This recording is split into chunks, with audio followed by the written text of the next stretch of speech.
We just modulated the streamulator. We gargantuated the livenator baiter. We baconated the baconator. We are streaming live on the rock. Let's listen to this original UniRock music while we get ready for the live dive, the late night live dive on the rock.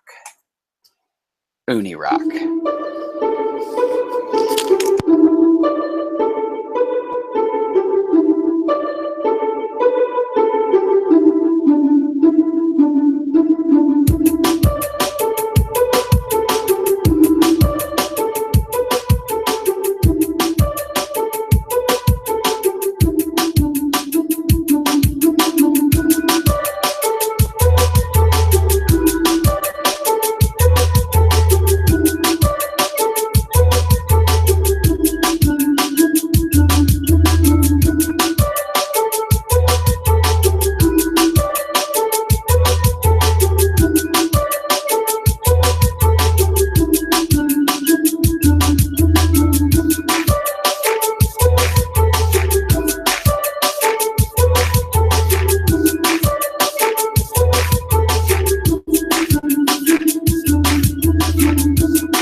We are rolling. We are rocking the late night live dive with the Rockinati right now on UniRock. Hit it.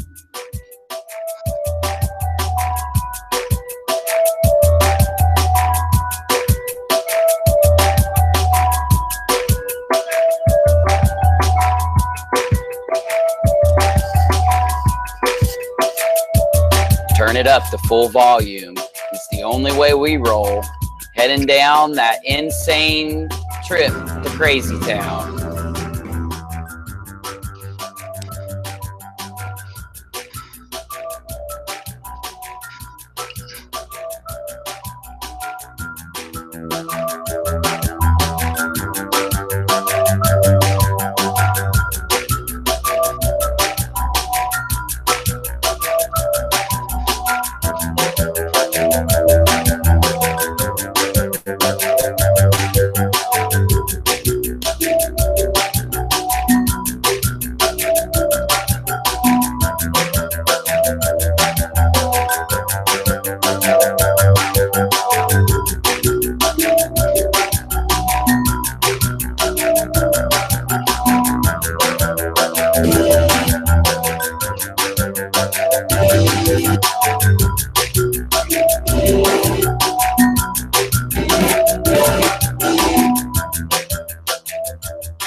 Thank you for joining us. This is UniRock on the late night live dive, Friday night, Saturday morning. The stream team is in the house. We've prepped the machine. We're rolling live.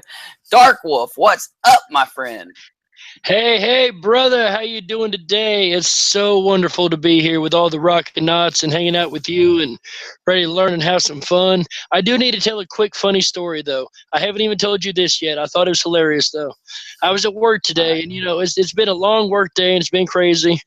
And I've been over to pick up the edge of a base, and when I went to lift, I heard a rip. Well, I wear a blue jumpsuit, so I assumed maybe the jumpsuit had ripped. So I stepped to the side and felt behind myself, and it wasn't the jumpsuit. So I had to keep this on and wear the whole darn dirty thing home. It was horrible. But besides that, I made it. I'm ready to hang out, rock, and have a great time. Dude, what ripped, though? My pants. The seat of my pants. Oh, dude. Don't you hate when that happens, man? I was so glad that I wore the jumpsuit that we have to wear because I work in an installation area. My goodness, man. Like, when I heard that, I went, excused myself, and went to look how bad the damage is. I'm talking about the entire backside was gone. Damn. I've had that happen, bro. I brought up the live chat onto the main Uni screen. If you guys want to get your own Uni screen, all you other YouTube creators out there, head straight to Walmart in the Bath and Body section. $19.99. You can get your own screen just like mine. Dark Wolf, did you know that? I did not. We've expanded our sales, have we? Oh, for sure. Because look, dude, all these other channels, they go live and they're all like, oh man, we see that crazy Uni guy going live. Hey, Bit of Venom. And, you know, I think that they're like, we got to go live more because that Uni dude's going live a lot. Well, if you want the screen, this big old thing right over here that you guys are, look at this. Look how cool this screen is. That is awesome, man. It's so clear. You can read everything so crisp. Crystal clear, bro. Crystal clear. Yeah, 1995. You can even get a nickel back if you take in a 20. So let's say hi to everybody in the chat. Sorry, I'm being rude. I need to stop doing that. I've been up. I just want to let everybody know, before you judge UniRock on this live stream, I streamed for 3 hours on Lion's Ground today, 3 hours on my channel today, and now I'm heading in to do a stream with DARKWOLF. So I don't even remember what sleep is by this point. Yeah, I've been a little sleep deprived myself recently, working on different things, but I finally got caught up myself. We're ready to have some fun and rock it out tonight, right? Mm-hmm. Oh, and you're committed, bro. Sleep is a unimportant phenomenon. UFO Underground is in the hizzy. Rusty Shackleford is in the house. We've got Array Sunshine. Array Sunshine is like, dude, her name is perfect because she is like Sunshine in a little YouTube avatar, man. Every time she's in here, it's just like middle of the night streaming. Array pops in, bam, sunshine just everywhere. Bit of Venom's in here, our old friend, you know. Hey, we need to get him up in the show later, man, if Bit's available. Bit, if you're available to come in the stream after we finish a few things, let us know, buddy. Channel That would be Zero. great. Yeah, I love that name. Channel Zero, man. Like, I just love the name. It just sounds cool. Jerry Hicks is in the, hey, Jerry, how you doing in the chat? Cool. Hey, Jerry's down there. We got... Yeah. We got Mr. Toshiro in the chat. How you doing, buddy? I am very bad at pronouncing people's names. If I ever say your guys' names wrong, please just send me an email, correct me, like type out how I should say it. I promise you I will read it and do my best. Mr. Nuts 1973, what's up, bro? I didn't see you earlier. I'm glad you're here now. Angie King, hey, I'm glad you're here. Thanks for coming in. I think we've hit, oh, nope, Dr. Michael Miller, PhD, he's in the house. We actually are going to check out Michael Miller's Chan in a little bit. He was going live on a game I love to play, so we're going to go stop in here when we get time. We just got a couple things to hit. Of course, Tracy's here. Oh, man, we just got the whole other half of the crew. Shannon? Is Shannon in here? I didn't see Shannon typing, but I hope Shannon. There's Michelle, though. Oh, Michelle, you know Michelle. If we're doing a stream, Michelle's in it. She's in the stream if we're doing one. And, you know, she's one of the couple of hardcore Rockinats that leave a comment on my stream or my replays every single time I put one up, even if she was in the stream with us. I'm telling you, dude, just really supportive, good friends, man. Good, supportive people to have on your team. Your team is only as strong as each link, and we have one strong group, man. We've got one hardcore team over here in this stream, buddy. Oh, you know it. Us and the Rockinats, we could take on anything, and we do. Because why? Because we're after the tree. That's right. And we had some issues when we were over at Lion's Ground. We kept having somebody come in and hacking the stream and shutting it down. I'm surprised we haven't seen that more over here, bro. But you know, we got the rock is locked tight. We locked it a long time ago. I'm actually, everyone keeps telling me, Uni, why are you streaming so much? Well, the truth is I'm trapped in my studio. I can't get out. And what else am I going to do but stream? It's the only way I can interact with people while I'm trapped down here. So, you know. Well, that's the best way to do it. Interact with the whole world. Yeah, I would yell out, help, help, I'm trapped. But I love it here so much. I don't want to leave, even if they let me. Whoever they is. So addictive doing the streams. You get sucked in, man. You don't want to leave. You don't want to go. Yeah, dude, I'm starting to get this schedule down, man. So like the weekend is the time that everyone's off work and wanting to chill with each other. So like streaming on the weekend, that's a good idea. Now, through the week, that's when everybody goes to work. So I think I'm going to pump the videos out through the week. I'll do an extra video sometime during the week, right, that I can release on Saturday. I'll release a video a day. I'll have a video for Saturday that I've already made so that I can stream my ass off Friday into Saturday. You know, I might sleep a little bit in a couple weeks, but, you know, by then we'll just have a lot of good content put out, and that's what matters, you know? Absolutely. The fact that people can go back and see what we've talked about and look at the content still, that's the really important part. It's not just here and now. It's out there for eternity. Yeah, man. I actually have a call. I'm calling out to all Rockinauts now. We are a group. We are we're a, what do they call them? Like, there's a name that these big YouTubers give their groups. I forget, because I just don't bother with anything else on YouTube but my channel, but most of the time. But I know they use the word squad. Is that what they call them? Squad sometimes? Or is that what they always say? Something like that. Something like squad. Honest to goodness, dude, I have no idea. I'll go with squad. I've been out of the loop on this one. I think it's our squad. Like I said, I always am wrong on things a lot. So, you know, it could be a squad. It could be our little gang. Whatever we are, a team. what I want you guys to do, we're a team, yes. Now, we need guests. We need more people from around the internet to come into these streams and to chat with us about topics. What I would hope, maybe you guys, I know you guys are great with sending in content. You guys are awesome with giving us suggestions. So I will add one more thing to your list of to-do items. Only if you have time. Reach out to some channels that you enjoy and say, look, there's this crazy dude, UniRock, and his buddy Darkwolf. They're streaming all the time. They always have good content to talk about when they stream. They got a radio show. They'd love to have you on. Now, I also want to make sure everybody knows this is UniRock Radio, talk show, live dive, Rockinati. So what does that mean? That's a lot of stuff. What does it mean? I try to make this show able to be podcasted. That's our whole point. We use visual aids, but the main part of this show is that if you're like mowing your yard, if you're on a road trip, if you're doing something and you want to get your dose of fresh conspiracy, and you don't want to just sit there and, you know, you got a video play and you're like, man, I want to keep looking at the screen. Well, you know where you want to go to get that dose, right here on UniRock. Go to UniRock live streams, head over to Darkwolf's Den, find yourself one of our podcasts, because that's what these are, and cast away while you're doing your stuff, because we make sure you get the content whether you're looking at the screen or not. Isn't that right, Darkwolf? That's absolutely right. There's not a show that I could go back and listen to and still not learn something that I missed during the whole show. Oh, dude, so much content, bro.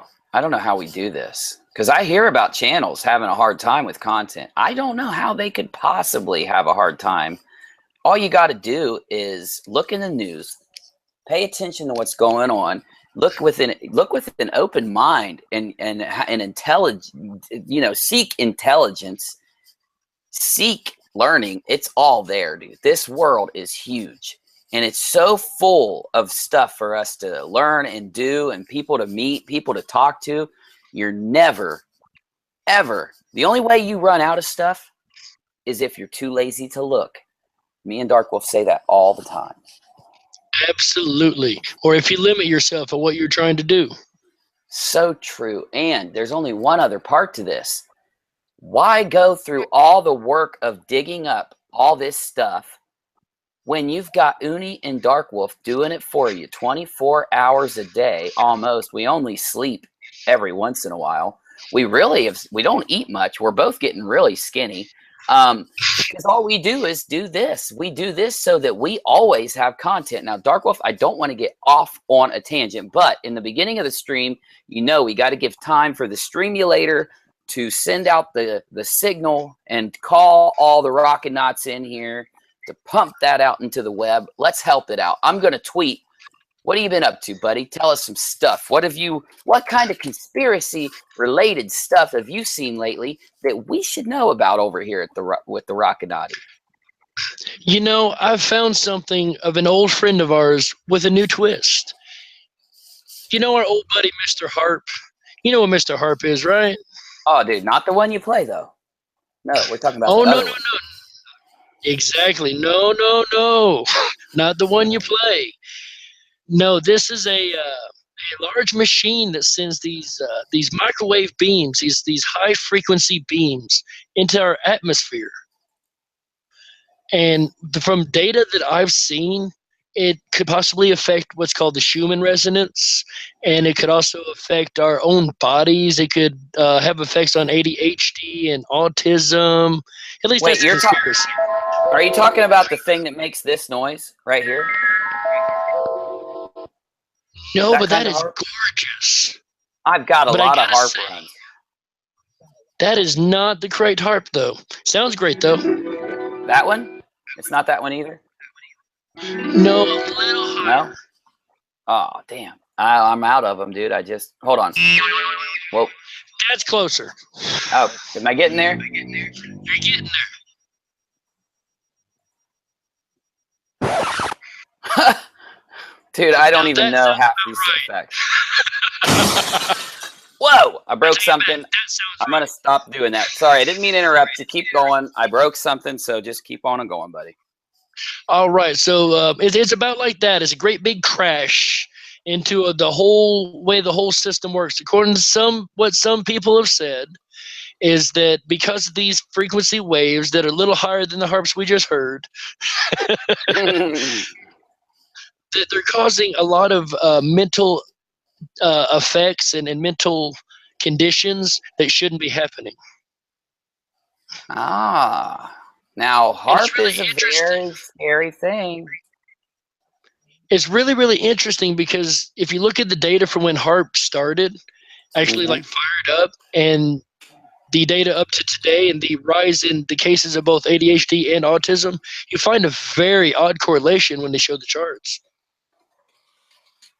That's pretty awesome, dude.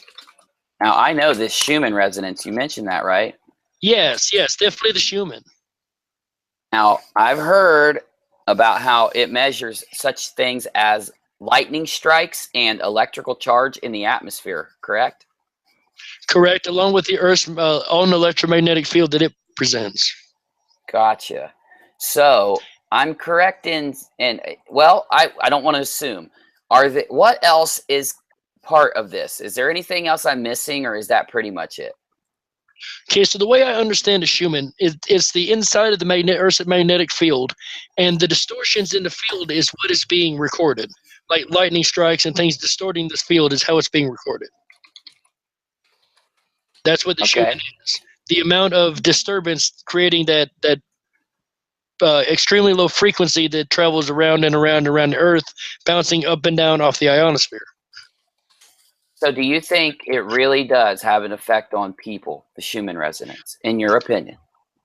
In my opinion, in my research, yes, we are directly tied to the Schumann resonance, so much so that here's a fact for you, fun fact for the day. When astronauts were sent into space for the very first couple times, their body deteriorated very, very quickly as opposed to being on Earth.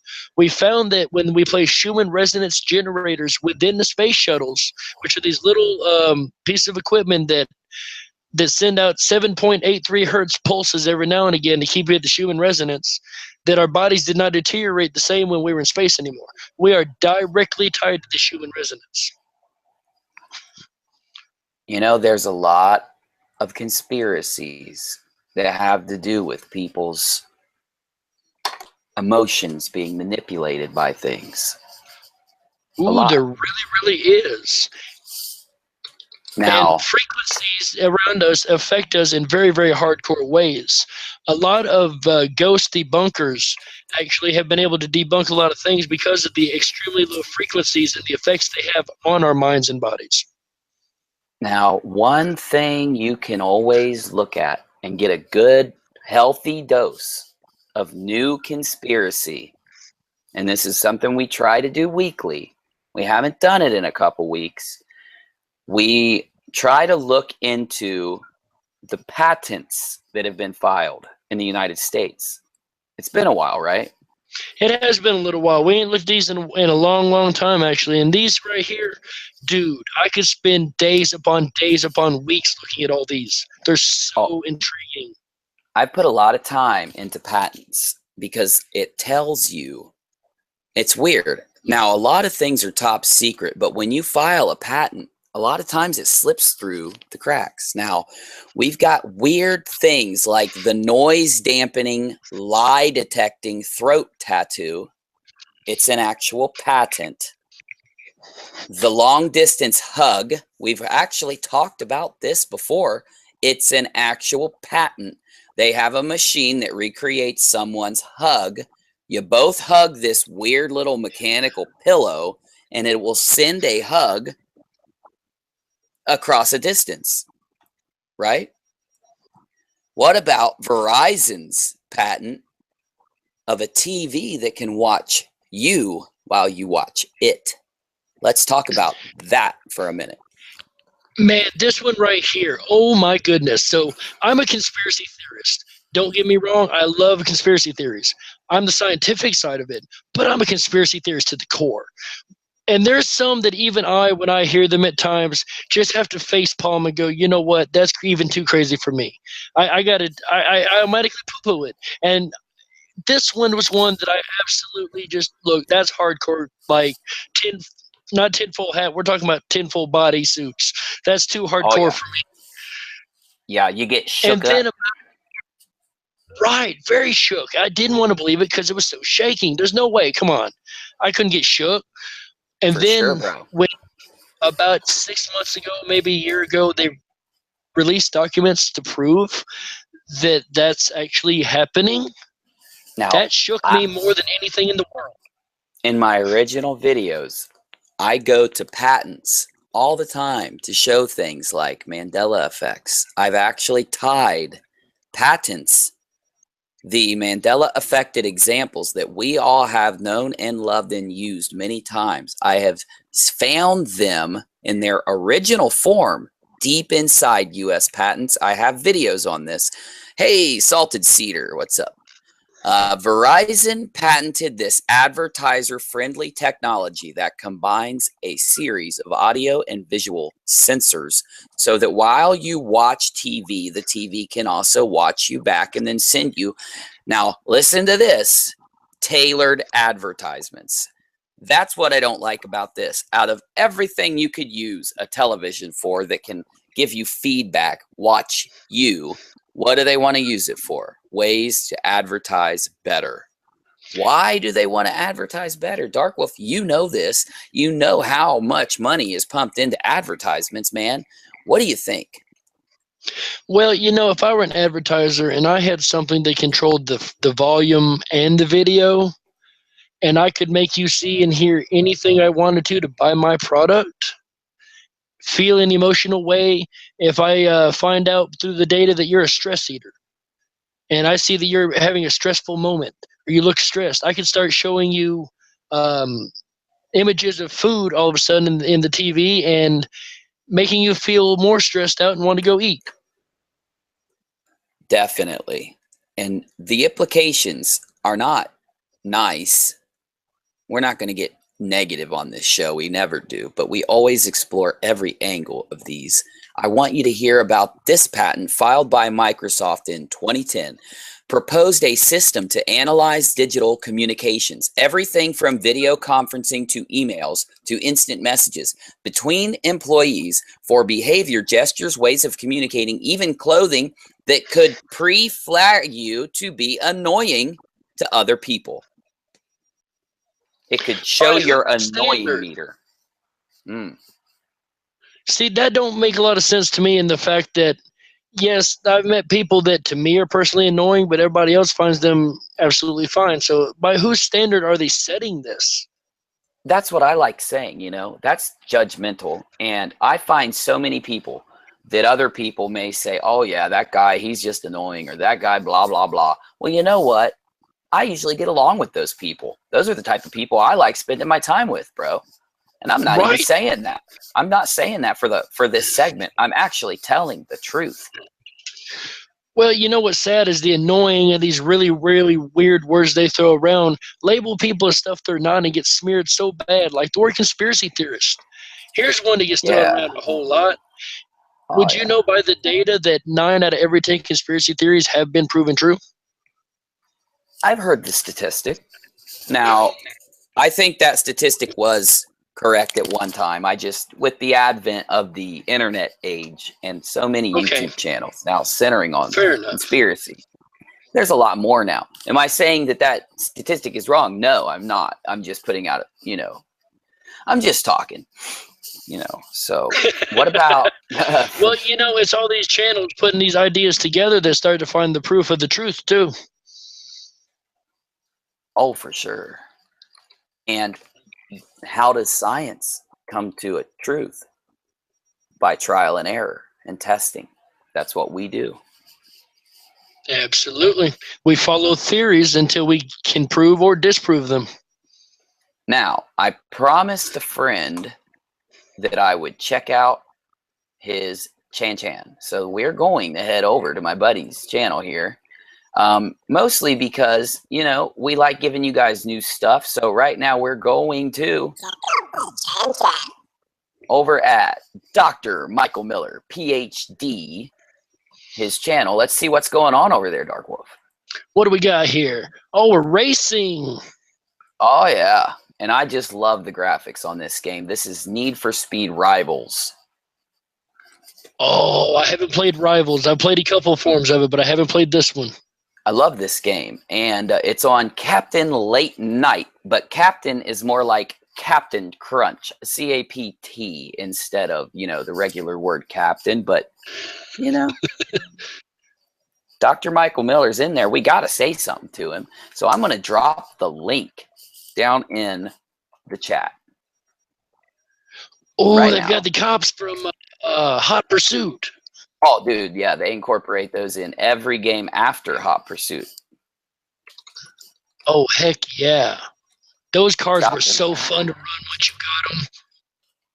Streaming inside a live stream from the Rockinati. Checking out your Chan. Damn, that's right, Doc. Look at this. Let's watch this. You know, I love video games.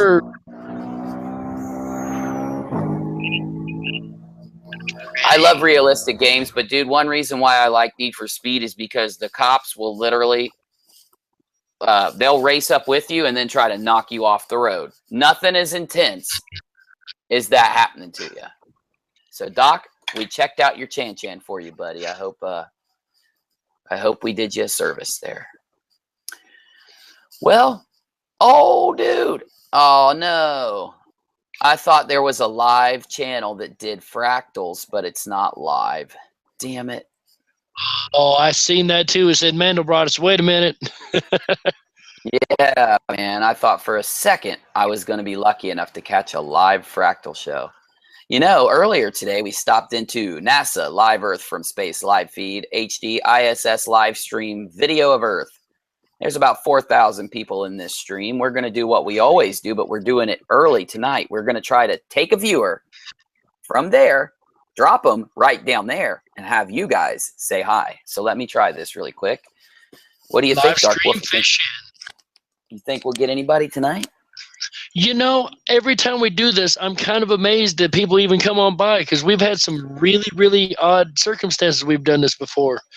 Like the one time we went into a stream, guys. If you haven't checked out our older shows, this is live on an old show, so you've got to go watch this. We went into a stream and we just said, hey, we're doing this live stream. We just want somebody to come over and say hi to us. We got in trouble from a moderator who said, you're not supposed to do that here. That moderator later come over, hung out with us, and became one of our moderators. And does quite often still. Dark Wolf, I'm sorry, I forgot to say something. Something happened inside my live stream earlier, and it's very important that I say and talk about this. We've been getting a certain kind of internet troll at UniRock, but they're not the mean kind. Oh yeah, it surprised me too, Dark Wolf. I didn't tell you about this yet. So several times, not once. I know you guys earlier said, Uni, you never drop a Patreon link during your live streams. Why did you do that earlier? I didn't. I may have later. My mods caught a guy coming in my live stream and dropping his Patreon link. What I think he's trying to do is to get people to donate to his Patreon by dropping his link into live streams. So if you see a Patreon link come up, sometimes we do drop it. Not that often. Sometimes we do. Now, what ends up happening is when you click the UniRock Patreon page, you're going to see the Uni cat on my shoulder. That's how you know it's Uni. Now, make sure, though, okay? Make sure. Now, if you guys are nice, are nice and saying, or you're nice enough to say, hey, I'm going to, help Uni out with the channel expenses for the month. Because, yeah, just the web page costs about $20, $30 a month. I had to buy the domain. We had to buy other stuff. So people donate when they want to. We don't usually ask because we know that people are going to if they want to. Now, one thing that would really, really get me is if, I'm sorry, I was getting mad. I had to calm down. Is if some dude came in here, dropped his Patreon link, and someone decided to donate to it. That would get me because I'm sorry, but I don't know if whoever this dude was knows or not. I do this channel all day, every day for you guys. I do it for my viewers. And if he wants to drop in here and take your money and he doesn't provide you a service to earn it, that's a form of thievery, in my opinion. What do you think, Dark Wolf? I fully agree. There's no use in doing that when other people are trying to make their earning and make their living off what they're doing. They're providing information. They're providing entertainment. They're providing something. If I went and did that in another stream, I'd probably be banned from that stream, truth be told. Oh, I was upset. Well, here's the reason why I'm bringing it up. Normally, I would just ban this person. He did get kicked. My moderator didn't know that I actually need the names. Now, if you ever see anyone doing a Patreon scam, a GoFundMe scam, any type of money-related scams in this channel, make sure you grab their name. Once I close the stream, the live chat closes. I can't go back up and find the talk. So I wouldn't be able to go up and find the guy's name. Well, in order to permanently ban him from my channel, I have to add him in my community settings, which I am going to do. Oh, trust me, I'll get him. In fact, I'm going to try to lure him in one day. Not right now, someday. Way too obvious. But I just told him my plan probably, but I don't think so. I don't think he's watching right now. He probably would have already dropped the link. Just be sure before you donate to any of your favorite channels, make sure you check their page out. Maybe send them an email because I'm going to tell you right now, when you donate to a channel, they appreciate it more than they can tell you. And I just want to be sure that I'm not even just saying for me. If you donate to any channel, make sure you check up, make sure you're hitting the right one. You don't want to give your money to somebody who's not doing something for you because that's the whole point of donation. Anyway. Well, I would also like to add that both you and I put our links down in the bottom of our videos in our description box. So if there's ever any question, you can always go back and verify with our links on our videos. I try to put it on every one myself. I know you do. Yeah, and the About page too. Yeah, that's a really good place to go. So yeah, definitely go to the About section of the channel and follow that link because they can't get in there to change that no matter what they try to do. Exactly. All right. So we got that out of the way. How about you guys want to check? Let's check on a different kind of internet scam because we need to stay aware of certain scams. We're not going to donate a large part of the show to it. It's just going to be for a second. I just think you need to know because this scam is targeting children. Oh, that's dirty. You can't get much more dirty than that.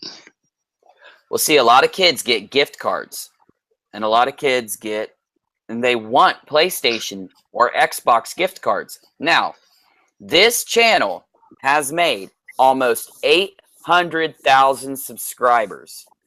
What he does, he actually doesn't even go live himself. He went live once for about 8 hours, recorded himself doing what you're seeing right now, scratching all these codes and putting the code keys up.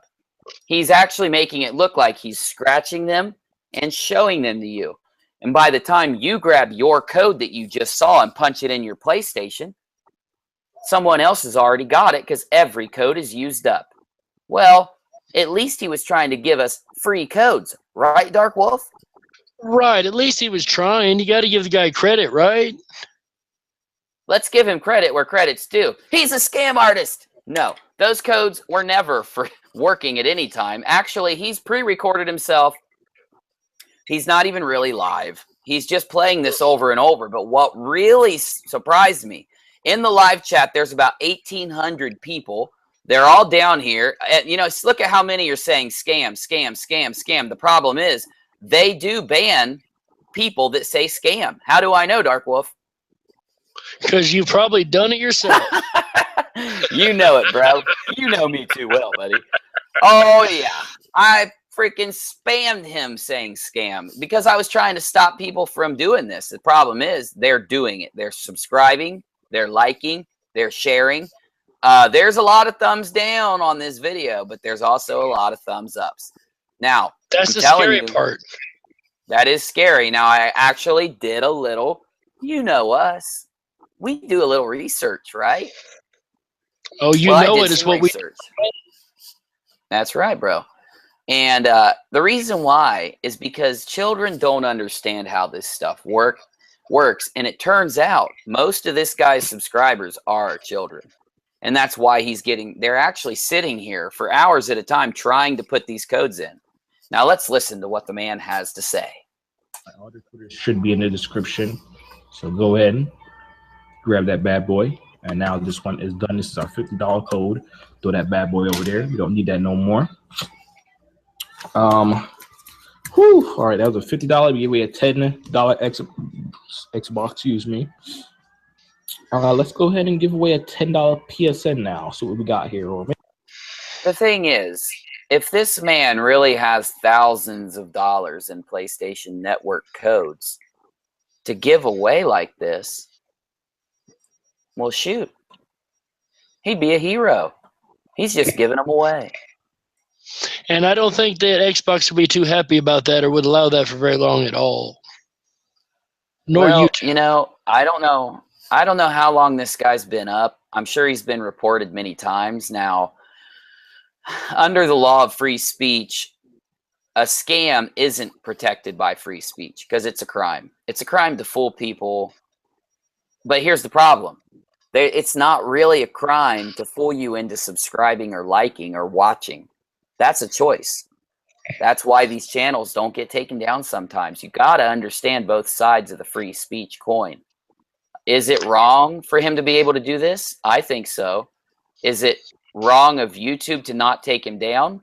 Well, a lot of us would say it is wrong of YouTube, but we have to understand YouTube has to follow their written code to a T, or they can get into trouble. So I think that's why he's still up doing it right now. Yeah, they need to revise their codes to take care of certain issues like that. Because if one person can do that with that, how far can this really go? It goes pretty far, my friend. In fact, you know, there are so many channels that grew to the size they were by telling you that if you liked and subscribed and shared and watched, you'd be entered into contests to get things. And I kind of brought that up because I saw it. But we've been talking about doing some legit stuff.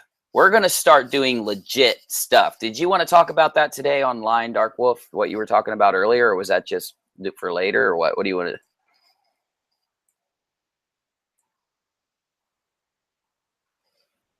Dark Wolf?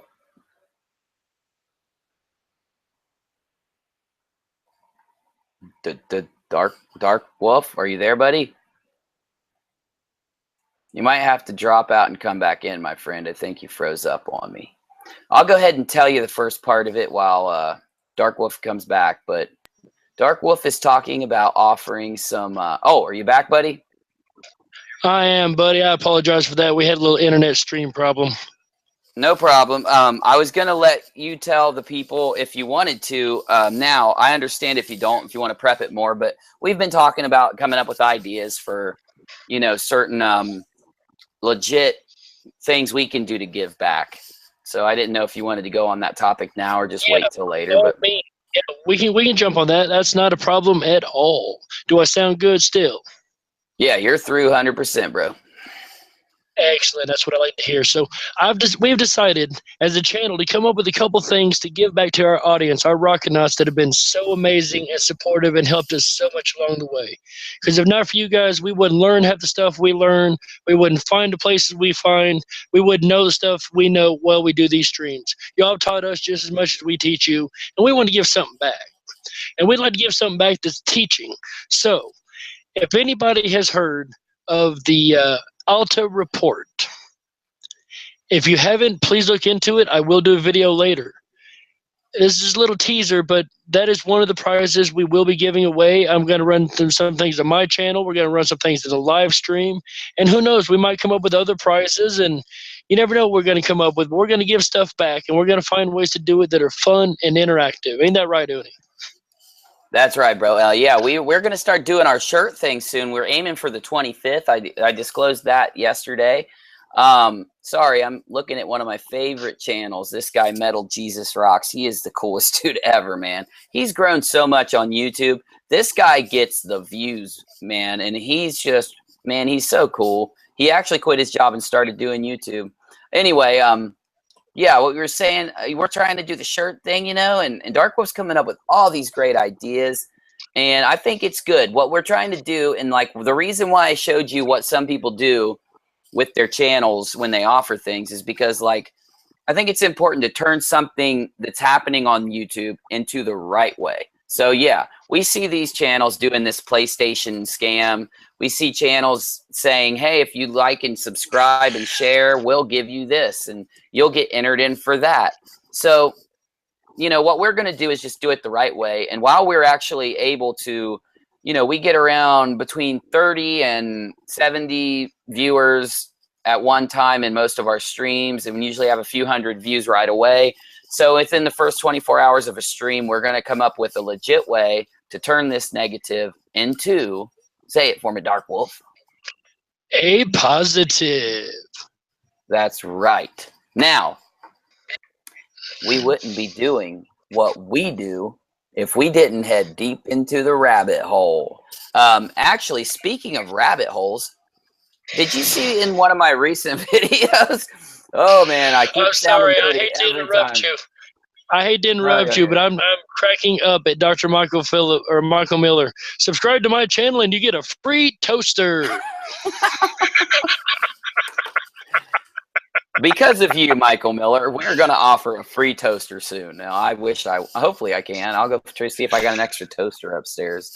It's just the whole shipping and handling thing. That's what gets me. I'd ship all kinds of stuff to you guys if it didn't cost so much. If I had the extra cash. When I do get that extra cash, you guys just wait. I'm telling you. Yeah. Oh, it's going to be game on, but go ahead. What are we going into, brother? Well, I was in a video of mine, I brought up this rabbit statue that was found in Nelson Mandela's ear. And Rachel, UniRock, was looking on the internet, on YouTube, and she found somebody who was also talking about it. And I wanted to ask the viewers, you may have heard me talk about the statue of Nelson Mandela with a rabbit in his ear in one of my videos. And if you've seen anyone else talk about this, please let me know where you saw it. I want to find the channel and watch it. UniRock couldn't remember the channel, and now I can't find it anywhere. So let me know, guys. But we definitely need to go down that conspiracy place. And last video, when DARKWOLF was at work and I was in here, you know, just streaming on my own with the Rockinati stream team, I checked out this really cool UFO stalker website. I will drop the link. It's really hard to remember. It's ufostalker.com. So if you're going to have a hard time remembering this, there's the link for you. The cool thing about this is the people who report these UFOs that you see on the Uni screen right behind us, these UFOs usually come with a good details. That's why I like getting the information here. We've got certain things that are really good to have with any report. Now, this isn't just going to be UFOs, guys, because actually, I'm going to read you one that has nothing to do with UFOs, and that's another reason I love this webpage. They report the strange, the weird things that happen, and I want you to hear this story. It's not that long, And then I want Dark Wolf to tell us what he thinks, and I'm going to tell you what I think, and you guys tell me what you think, and we'll all just sit around and think. My brother and I were going fishing. We stopped at a store on the way, and when we left, we went about half a mile, and then we were instantly transported 9 miles down the road. I know it was 9 miles because the sign we noticed said 9 miles from a small town we had just left. Both my brother and I were confused as to what had happened to us. We never made it to the turn where we were going fishing. We were instantly 9 miles down the road. My brother asked me, didn't we just leave the store? And I thought the same thing. He also asked me what we were talking about, and I couldn't tell him.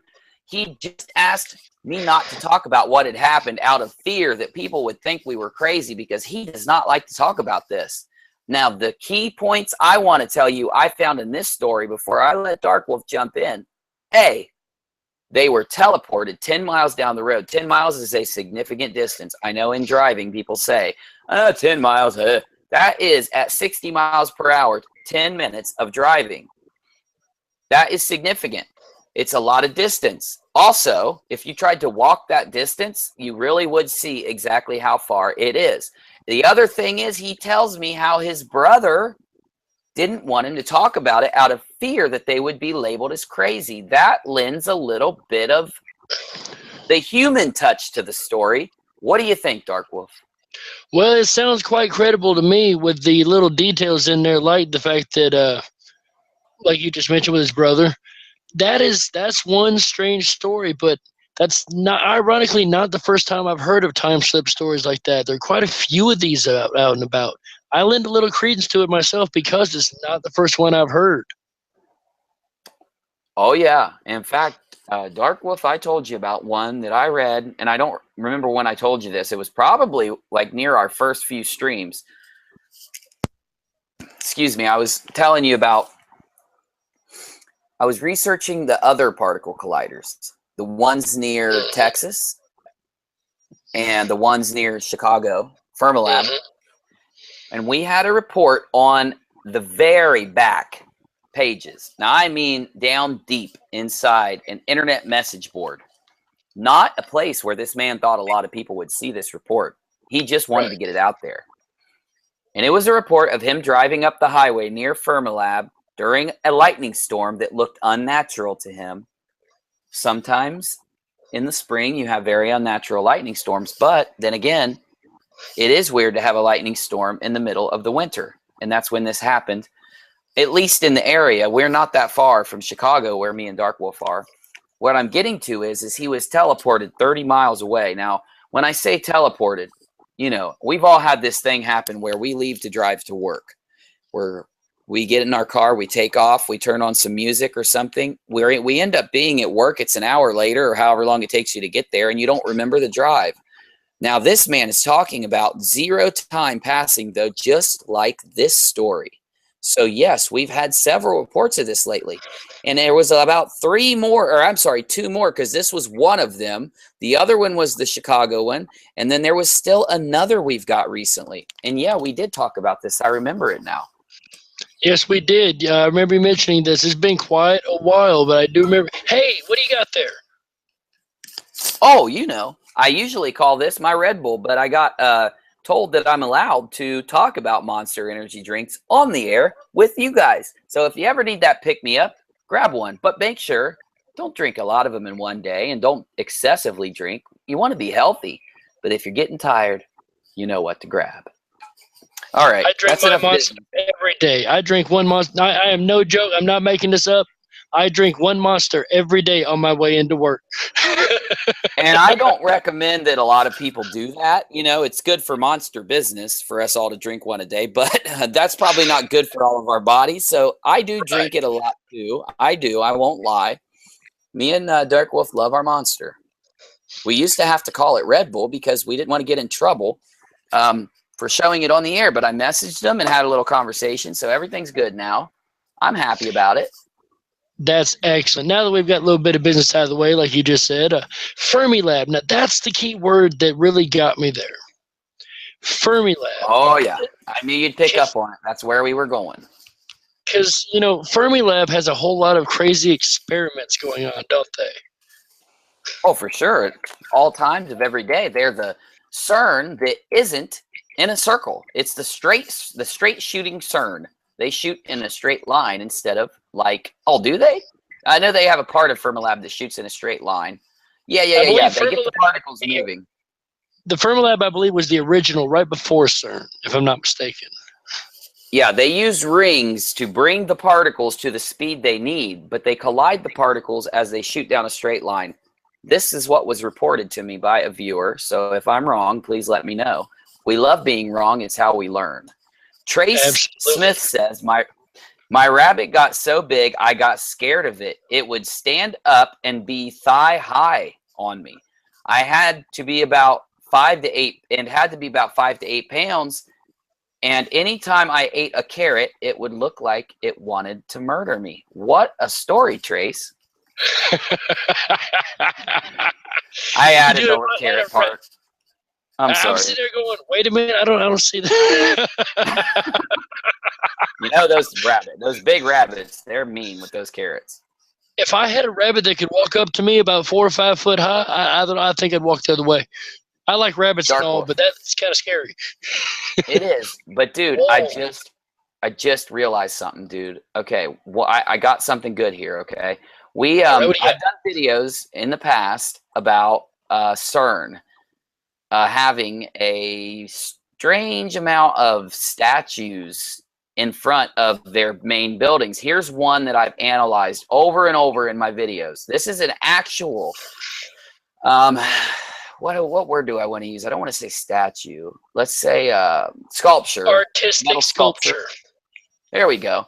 And I actually analyzed this because I was trying to find out what all the engravings are on it because I felt it to be very cryptic.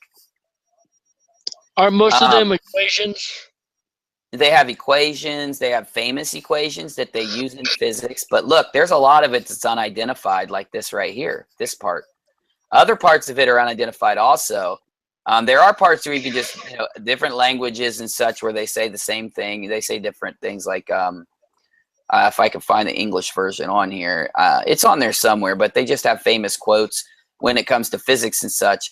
Now they do have some very scary, look at these things down here. You guys see this? They look like some type of little That reminds me of meteors.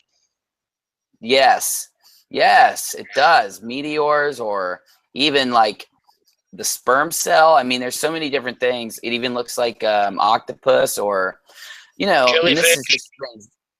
Look at this one. 2 circles with a triangle right here in the center, That is I've never noticed this one before. This is a very cryptic symbol. Let's go ahead and get sketchy for just a second. All right. So look at what we got. We have a triangle. Now we've got a circle right here. And we've got a circle right here. Very, I don't know what word to use, bro, but it's very cryptic. Well, I'll go with the whole cryptic thing, but that also reminds me of the Pythagorean theorem. It does. But it is these are on the statues. Yes. Whoa. Okay, I see what you see. I mean, it's an infinity symbol. There's a triangle. Very interesting. Now, look, I was showing you the Cern statue for a reason. We weren't going to start talking about it too much. It's always a good topic to hit, but they have some really cool statues in front of Fermilab also. And we just saw one. Let's look at this one. Oh, that's Look at this. neat. These are Fermilab, bro. I'm not lying to you. There's so many of these weird.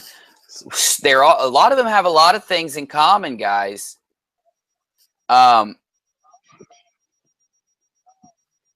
man. So yeah, this is it, Fermilab. Okay, now let's go back. Notice how everything's twisting. That's interesting. Everything they got is twisting. Yeah, in that sense, this new knowledge has all to do with honor and country, but it has nothing to do directly with defending our country, except to help make it worth defending, Robert R. Wilson said from Fermilab when talking to someone about this. This is a statue in front of Fermilab.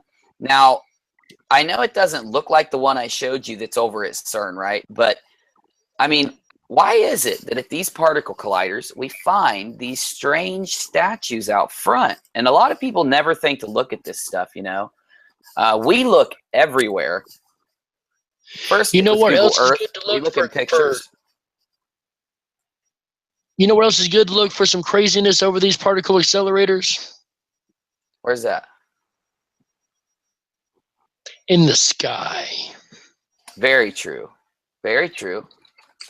We've got a lot of these pictures and reports. I've seen some really interesting photos that Cern and a couple of the others that are really odd cloud anomalies that are very twisty and circular and quite odd. Oh, for sure. Look at this statue in front of Fermilab. This is another statue on the Fermilab grounds. It looks like a bunch of spaghetti. It does. Whoa. This is the top of that statue. I don't think so. Look at when you're inside of this looking up. So here's this. Now, when you're inside of this thing, right here, looking up, this is what you see. Oh, that's a completely different dimension. Now, that's different. Look at this thing, man. That's wild. There's so much symmetry in these. You see, now look, you look at it and you notice it's a bunch of straight. I know they look like they're bent, but that is just a optical illusion. It's a lot of straight lined poles, but they're arranged in a way to make a lot of triangles, diamonds, and then to actually make these look like they're bending. And I want to focus on the shadows also. Oh, I didn't even think about the shadows. Yeah. And the sunlight casting the shadow and what the sun looks like through it. That's another good like the ancient places for the summer solstice and how the sun appears in certain places at certain times of the year. Now let me show you something, Dark Wolf, that I found earlier today.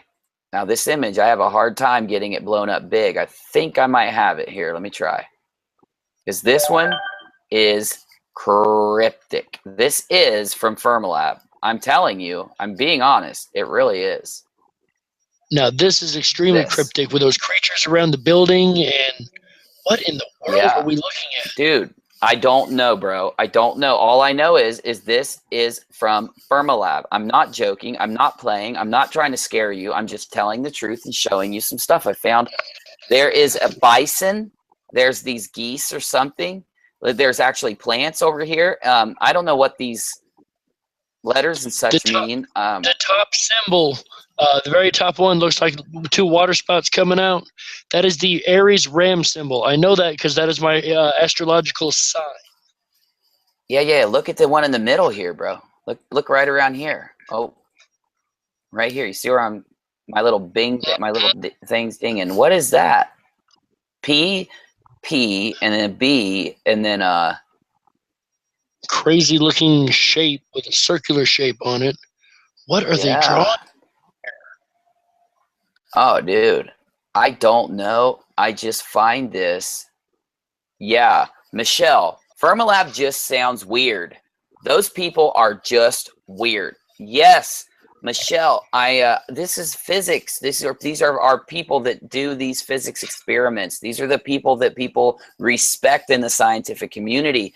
Now this thing right here in the center, that's the building I think we were looking at. I'm telling you, man. What are the waves underneath? Is it next to a water source? I didn't see any water sources. There is, well, right in front, there is a water source in front of that building, but it's this. It's where the statue is, this right here. That's the only water source, and it's got this in it. Huh. Dude, tell me. Now, I showed you actual statues at Cern that are strange looking. I'll show you it from a different angle real quick. This statue is in front of the globe at Cern, the big globular building. It's a big globe made out of wood, and it's like the control center there. This statue is in front of it. It really is. This one is in front of Fermilab. Now, look, I know what you guys are saying. Uni, seriously, you're losing it, bro. These are just statues. Yeah, but isn't it strange, the geometry, the shape, the shadows they could cast? Look really close at this picture. Look in the water. You know, sculptures and things like that and art is all about interpretation and giving a message and saying something. Is it not? Yes, very much so. So if you are trying to express an idea and you're trying to use art to do it, you're still expressing an idea. So now we have to find out what the idea is and what it means. Oh, yeah. It's called the Mobius strip. That's what this is. The Mobius? That's a Mobius? Mobius strip is what they call it. That's not a Mobius. That's a toroid. It's missing a piece. Well, look in the water. Look in the water. Oh, it's a complete reflection of it. I see it now. There's the Mobius. I got it. But that's what they named this. I mean, it's not saying that's what it is. That's what they've named it. That's what they call this sculpture. That's the name. No, it's a Mobius is a piece of mathematical design, and what it is you can run your finger all the way along the edge and go from the inside to the outside to the inside to the outside. Exactly. And also, doesn't that look like an eyeball? It just looks like an eyeball to me. It really does. It really looks like an eyeball or dude, the more I look at it, the more crazy it looks. I see a donut. I'm hungry. I see donuts. Me? Oh, I'm starving, bro. Okay, Captain Late Night. I could channel the meaning, but my brain would melt. Salted cedar, LOL. Disintegral. Mobius strip. Bam! Mr. Nuts. Ouroboros twisted. Trace Smith. I doubt it. Dr. Michael. Mobius strip naked. Salted cedar. Spiritual meanings. Bit of venom. Every city has his own particle collider nowadays. That's such a good statement, Bit. It really is. It's true. Michelle, mad hipsters, maybe boomers, too hardworking at Cern. Captain Late Night, I'm not going to ask. You know, Salted Cedar, I hear they are going to sell a wrist collider. Mr. Nuts says the sun. We've got our Rockinauts talking up a storm. That's what we love. Dr. Michael, the last thing he said is Oculus. I love that word. Oh, the Oculus, yes. That does bring out really good. It's really a good word to use right now, even if you're not even tying it to anything. For some reason, it just fits in with all the things we're describing here. It really does. Oculus, because we're always looking at things through a different lens than most people. Mm-hmm. Now, at Wilson Hall, okay, we're still talking about Fermilab. There is an obelisk at Fermilab. Why do these things keep cropping up? They pop up all over the place. And look at this one. It's a strange obelisk. You find one in DC. You find one at Fermilab. You find one on the moon. I'm kidding. I don't know. I've heard reports. I wouldn't be surprised, bro. I wouldn't be surprised. Not with everything we've been talking about the last few months. Dude, I'd almost buy an obelisk on the moon. And you know what? I take that back. I think I seen some photo evidence the other night. The moon pictures we were looking at. And the weird thing in the middle. It looked just like an obelisk or something standing up. Yeah, now look at this obelisk here. Okay, at Fermilab, this one here. Now look, there's the water too. And it has a reflection too. But look at this. These two obelisks, they have the same general shape. Let's look at them right here next to each other. Yes. Now, broken symmetry straddles the Pine Street entrance to Fermilab. Here it is, broken symmetry. This is another sculpture. You drive under it almost like you're driving through a portal. Some have said. What an interesting word to use. A portal. Very much so. Now, in the early 1900s, Wilson drew upon Frank Lloyd Wright's Prairie School of Architecture for the design of the building for the Leon M. Lederman Science Education Center. The design of this building, it almost looks like ancient, kind of. I know I'm stretching. Japan. Thank you. That's what I was going to say. Ancient Japan all day. That's right, bro. Now, I'm going to take you to some even weirder sculptures at the same place, guys. They get Look at weirder. this one. This is called the tree. This one. It looks like it's the a real antenna sculpture. tree. Yeah, it's real. It's there. It's at Fermilab. It's at a particle collider. It's called the tree. I know a lot of you guys are saying, so what, Uni? So what? I know that's what some people are thinking. I'm just making sure we put this into the brain frame. You keep it right up here because we're going to see some more sculptures tonight. We're going to see some more strange stuff. By the end of this, you might just be remembering these saying, wow, I'm figuring some things out. The Aries, there it is. So next to the Children's Center, they do have a Children's Center at Fermilab. In 1969, this was constructed. The bell tower. The bell, well, if it'll load, I'm having trouble here. There it goes. Yeah, there are bells up there. Look, there's bells on the end of it. I'll be darned. That one's not as cryptic. Why they call it a bell tower. Yeah. I think that's the building of it right there. Yeah, this is where they're constructing it. Ooh, look at the way the shadows That's play tall. on that. That almost looks like a shadow in and of itself. It almost looks like a hydra or like a brontosaurus. I don't know. And for some reason, they talk about the power poles at Fermilab. These are power poles that hold the lines. But they talk about the strange shape compared to other power poles around the United States.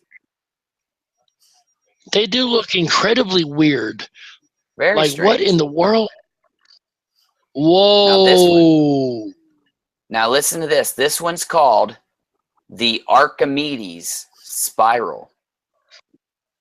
No, I'm not making that up. Archimedes spiral. That is a real mathematical concept, too. And it looks a lot like a picture we seen just a little bit ago. What was that, Cern? Uh-huh. The Archimedes spiral can be described as the locus of a point moving with uniform velocity along the radius vector. I'm not going to tell you I know what all of this means. I just want to read this to you. While the radius vector moves about the pole with the constant angular velocity, the Greek mathematician who devised this formula, Archimedes, lived in about 230 before Christ. Among other things, he was known for his theory of the relation of the weight of a body to the amount of water it displaces. And this little structure or sculpture sits right next to a body of water and displaces water. And almost every structure we've seen has water somewhere around it, from the or the reflection pool at the obelisk to the Mobius pool to the what we just seen there. All around water. The Archimedes spiral, all around water. Now, am I, and this is a question for the Rockinats, and I want your honest answer. I don't want you guys to try to be nice to me here. Tell me, please, am I trying to dig too deep? Am I making a mountain out of a molehill? Are these strange sculptures at Cern and at Fermilab worth looking into? And you can see, look at these strange things on these sculptures. Or am I just wasting time, devoting our research time to these things? Well, I really want to know what you guys think. While they're answering that question, I would like to pull up the Fermilab symbol one more time. Because there's something on there that I would love to look at one more time, because it reminded me of something else. Okay, yes. You mentioned it earlier. It's got animals, it's got plants, it's got weird letters. Is there anything else you can think of that has weird letters and pictures of animals and plants? Well, I have been up for a while. I believe you did a video on it. Ding, burn, comp, rewind, ding, play. Yes, the book. The Voynich have to help me Manuscript. Voynich Manuscript. Yes, That's so weird that you said that, bro, because I just found a folder on my computer that contained a bunch of the images from the Voynich manuscript. Dude, I found that earlier today. I found that years ago, and it always intrigued me because if somebody's going to make just a bunch of jumbled words, that's one thing. When you're going to add that much art and detail to it, it's got to be saying something. Oh, I believe it, bro. I believe in the Voynich manuscript. I know that people have called me crazy for this, but that video got a lot of views.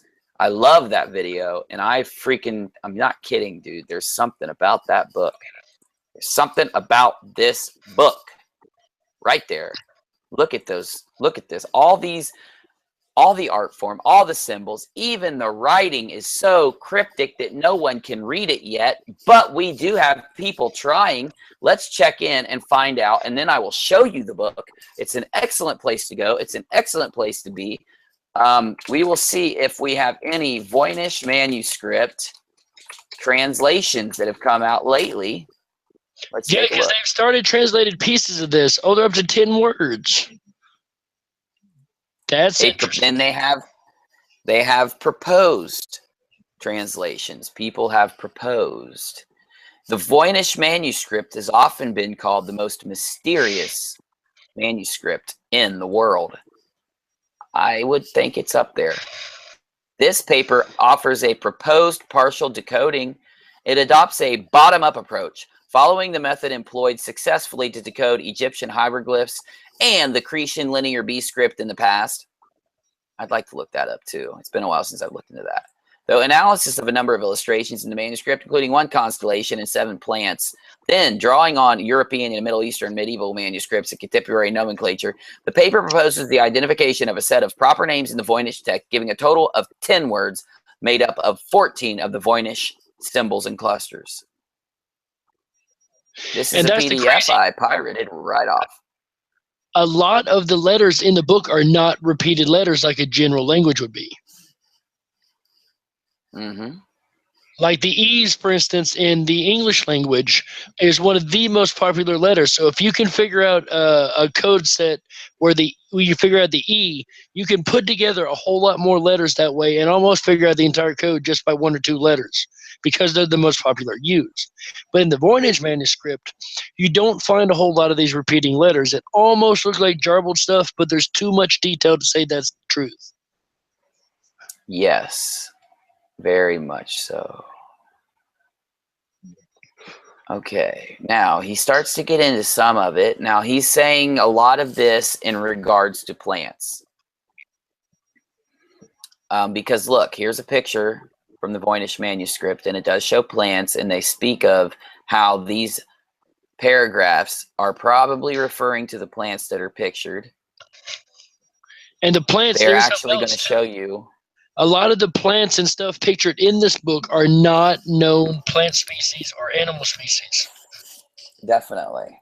And that's always driven so many people crazy. But look, they're actually trying to show some like juniper berries. Juniperius oxyceteris. And they show that some of these do look like some real world plants. Some do, according to them. Look quite intriguingly much like that what was on the page. I'll give it that one. This guy gets way too decodey though. He could just come out and say it, like seriously. Right. But you know, when you do something like this, you want to make sure everybody follows your idea so that they know where they're going. Now, one thing that this man discovered, the Voynich manuscript is not a hoax. And the script is not an elaborate cipher, but it does resemble normal human scripts with more or less regular signed sound correspondence, just like the languages we speak. Seems to be completely in accordance with the outward appearance. Huh. Oh, it must be speaking about the juniper berry right there. Well, and they're also talking about how it describes a lot of the natural world. Now, let's take what we just saw him say, and let's go ahead take a look at this amazing book for a second. It'll just take me a couple minutes to pull it up.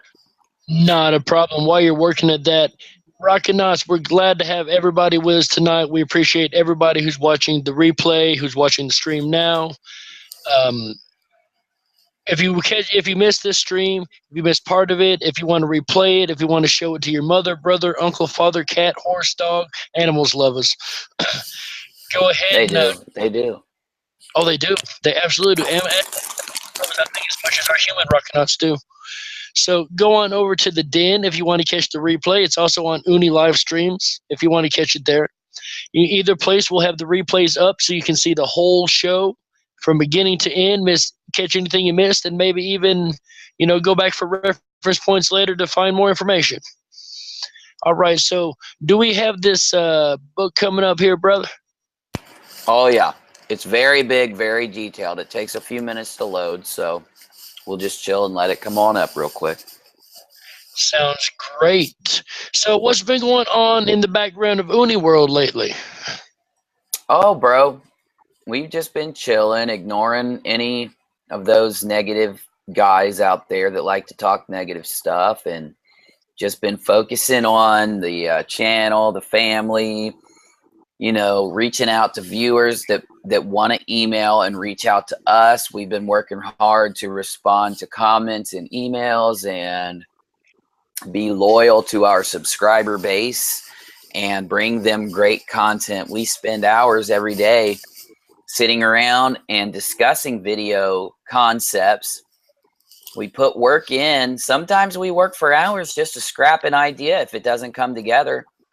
Sometimes videos come together so fast that, from concept to creation, it can take maybe 5, 6, 8 hours to get one out if we're lucky. So, it's all about just trying and being that. We're just getting back to our roots, man. We've been going back, doing video production the same way we've been doing it this whole time, getting it done, putting in the good work, knocking it out. Well, that's the only thing you can't do is go back to basics, because so far, but unless you go back to basics and go back to the very beginning where you started, you're going to get lost eventually and not know where to go. So you always got to return to those simple times, those simple moments, and go back to the beginning and look at the easier things and how you did stuff before and see how you can expand upon that even better. That is one for sure, bro. Because, dude, I'm going to tell you, right? It's easy to get lost in drama. When one channel is coming at you for something, or on another live stream when people like to talk bad about something you do. So easy to get lost in that drama, just like it is in real life. But, dude, I've been saying for years in my real life, you can't lend any of your focus, because when you do, it starts to bring you down. There's no good way to handle it. The best way is just to do your thing, man, So let's get on back on this Voynich Manuscript now. I'll be darned. It's really hard to load, but I do have it saved. Let me pull it up from my computer instead of trying to load it from there, because I'll have a lot more success. All right. Well, while you're doing that, let me ask you a question. What is your idea of who or what might have wrote this? Any ideas? Any theories?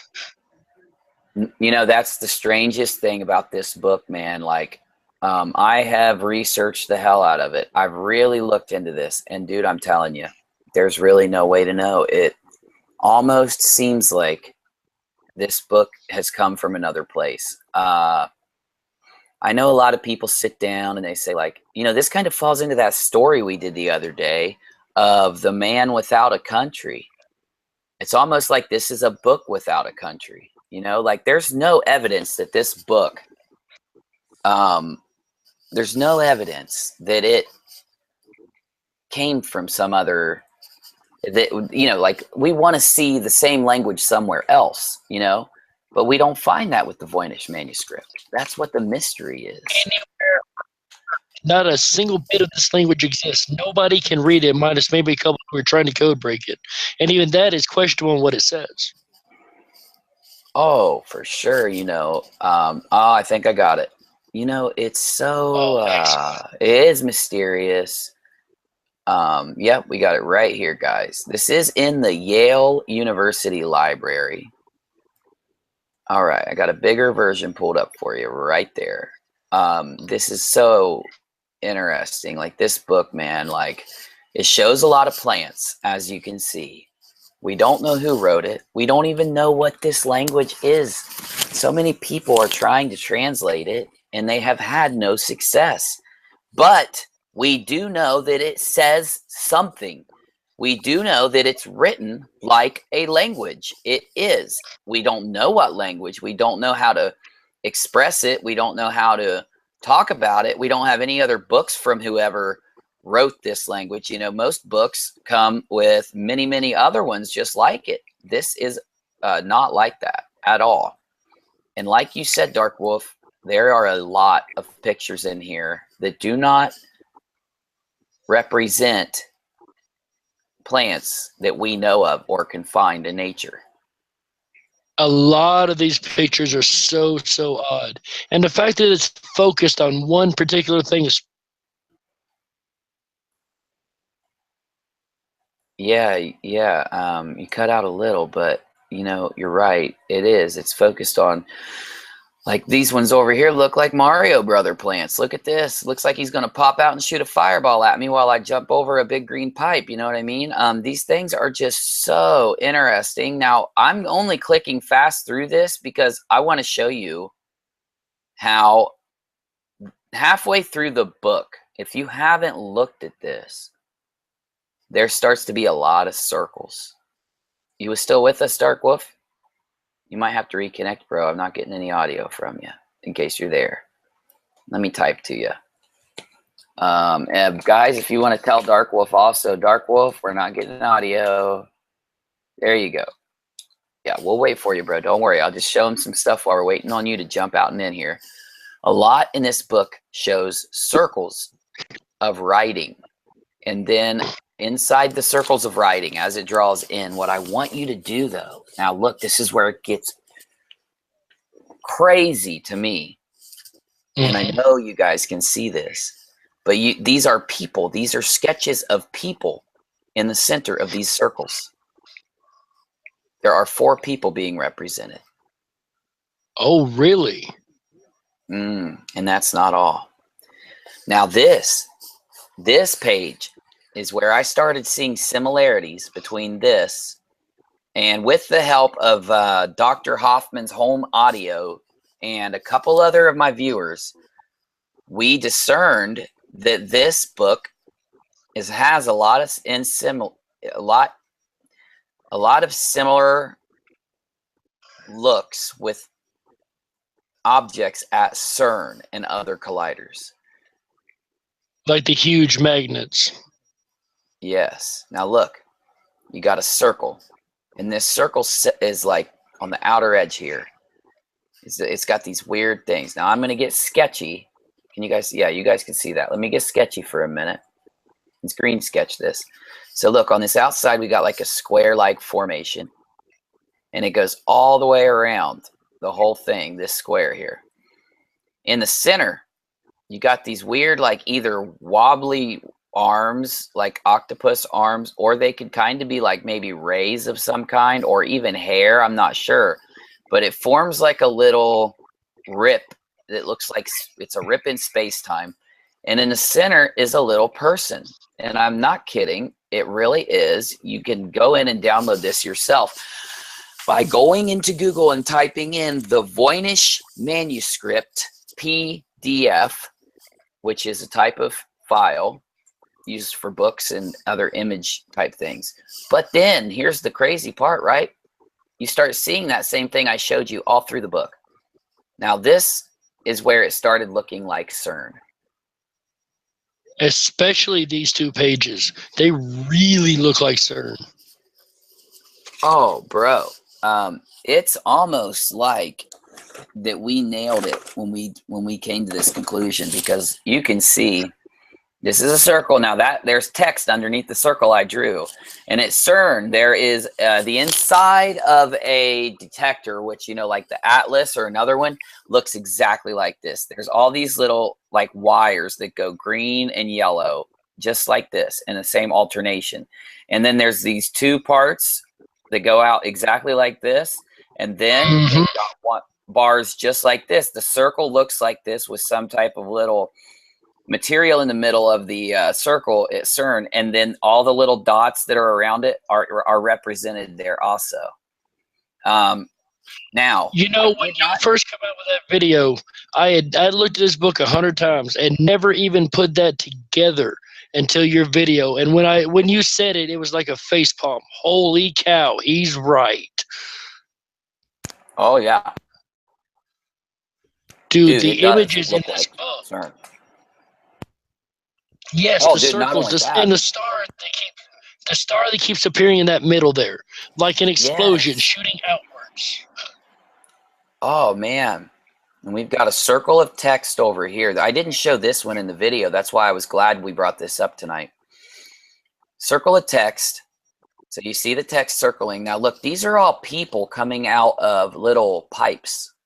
That's what these images are. People coming out of pipes, or you could say people coming out of portals, coming right out of them. So we've got these are fish in the middle. Now we've got a weird theory, Dark Wolf, that I haven't talked about on the channel yet. That's been talked about in secret at UniRock for a while. It's extreme. It's one of those extreme theories. We didn't want to get people all crazy or anything and acting, you know, like, oh gosh, and getting scared. But I'm going to tell you right now, bro, the more you look through these pages, and I'm going to show you guys, okay, the more you look at them, you see the plants in the beginning. I showed you 30 pages of plants. Then I showed you these weird things. It's almost like instructions to build your own particle collider, right? I know this is extreme, guys. That's the point. This theory is just an extreme, crazy thing I'm about to say. Don't hold it against me. I'm just food for thought, just fun. This is fun and food for thought. Okay, but look.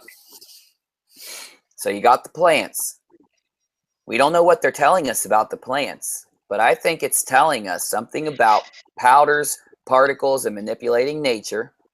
You go to the middle of the book and you start seeing people going through tubes or portals or pipes. You see text in circles. You keep going even more. I want so bad to know what this says around here, because there's people that look like they're waving. They're naked and they're reaching up and waving out of the pipe. Like, hi, I just came out of the pipe. I don't know if these are magical spells written in here that are telling us how to pull people out of other dimensions through some type of tube, some type of wormhole or something, or you know what I'm saying. I don't know if that's the machine they used to build to get here. That's what I was thinking, dude. And I know it sounds nuts. I'm not telling you it doesn't sound nuts. I'm telling you it does sound nuts. I'm just saying, dude, it's such a crazy theory. But, dude, why would this ancient book or this old book show this? The birth canal, Mr. Nuts says, yeah. Well, if you put together what you were talking about a little bit ago, so let's go back to the book. You've got plants and stuff at the beginning that we've never seen, like from somewhere else. Then in the middle, you have the people showing up onto something new. And then you have all this text around them and these pipes or portals. The way I'm seeing it is they're telling us a story from where we came from, whatever the people are, where they came from, where they became, and how they got here. Or how to bring people here again. Maybe they're detailing how they opened a portal. Now look, as you go on, you've seen the people coming out of the pipes. Now you've got those people dancing in a circle. And they're naked, they're dancing in a circle, they're holding up stars. They're holding up something in their hand that is exploding or that is making a burst of light. Right here, you've got them dancing around a lizard and a star above the lizard. And then it goes into detail on the pipes and on people floating through them, okay? coming out into, now look at this. Dude, I'm telling you, this is going to blow your freaking mind, Dark Wolf, because it blew mine, bro. They come out and look at the sky. Yeah, look in the sky right here. It's like it's some weird thing in the sky casting out information or light or beams. And it's got people either coming or going through some kind of portal. And look, even this portal is connected through this line. And there's like this substance that's colored green, right? It goes through this little tube right here, through the middle of the text. Now, look, ancient books usually don't look like this. Now, they come. Now, here's a little connector, and look, there's a bunch of other people down here in this other place. And then you've got like a queen, or you've got a lady that's bigger, and she's sitting on the edge of it. She's sitting on the edge of this little, like, hey, I know you guys are dancing down in that goo. I'm sitting on the edge. Right. I got big like dress on my head, you know, this big headdress. Then, okay, look, you've got crosses in the sky. You've got a hole in the sky that leads up through a portal right here, or it leads up through here to some type of other, it's like a portal to the moon almost. Look at this. And look, they're all down here. They're all in between. See that. But look, it looks like these are gravestones right above them with writing on each of them almost. The ones that didn't make it, in homage to those who were on the other side that didn't make it to this side? I'm not sure, bro. I'm just, you know, as we go through and look at, now this is where, Quick disclaimer to all those out there, we're not saying this is what it is. This is theory and our ideas of what it very well could be. Yeah, we're just talking and guessing and thinking. Now, here's the thing, right? Okay, so here's the pipes. Here's like words describing what's either coming out of the pipes or where these pipes are going or something. Oh, my alarm's going off. Damn alarm. We have a whole lot of weird stuff here. Well, yeah, and look down here, okay? Now you've got people that are in the pipes. Now this lady is reaching into another pipe or portal. She's reaching over here into another. It's just so strange, dude. That's what I want to get at. Now look over here. Controlling a machine. Well, yeah, it's like they're controlling some kind of machine. But look, it's like this one's standing in a bath. It's got its hands reaching into other pipes. It's like this is showering down on someone else. There's that person with the headdress again, with extra arms. Okay, look, this person down here has an extra set of arms, which I find significant. Oh, yeah. And over here, these look kind of like antennas of some kind. I don't know, bro. It doesn't look like a plant necessarily. That's crazy. They look metallic. And look, it's like they're trying to show us that this. Now listen, they didn't really have a lot of pipes back in like 1000 AD or whenever this was written. Well, they may have, but I don't know if they had metal pipes, possibly 15th century, whenever it was. And this is just a guess for when this is dated to, of course, by the people that dated it also. It's hard to tell. If you can't carbon date something to a very long amount of time, it's very hard to date something to the shorter amount of time. That's a truth. There's only a couple more pictures I really want to show you, but I'm telling you, they went to great lengths to detail something in the manner of what we've been talking about in this book. That is for sure. Great lengths. So if they've got such great lengths to detail the pictures, they've got to have information in this wording somewhere. Now here's where it gets most crazy. You start to see these big pages like this over here. We have no clue what this is showing, but look at it. Just look at it, okay? Look at this one right there in the center of the screen. I mean, it looks like a machine. It is. It does. It looks like a big, giant machine. Now, I could be crazy. It almost looks like this is a circular or some kind of path, and that particles are being shot around in this thing and processed here in these parts. I know I'm really nuts saying this, you guys, but it's just something that I thought about when I saw it. It just reminded me of this. This is just what came to mind. Dude, it's brilliant. It's absolutely brilliant. where you've gone with this and the stuff you've found and come up with in this for years that even I hadn't come to half these conclusions. Now, this is what else is strange, okay? You get these. I know you can see these over here, these things right here. I've talked to so many people, and we can't figure out what these are. We don't know. They do show some resemblance to some of the weird cylindrical pipes at Cern. Some of them do look like this, but these are actually way out of that mindset. These things are completely different. We don't know if these are like... Yeah, it does. It almost looks like a spark plug. We're getting more plants involved.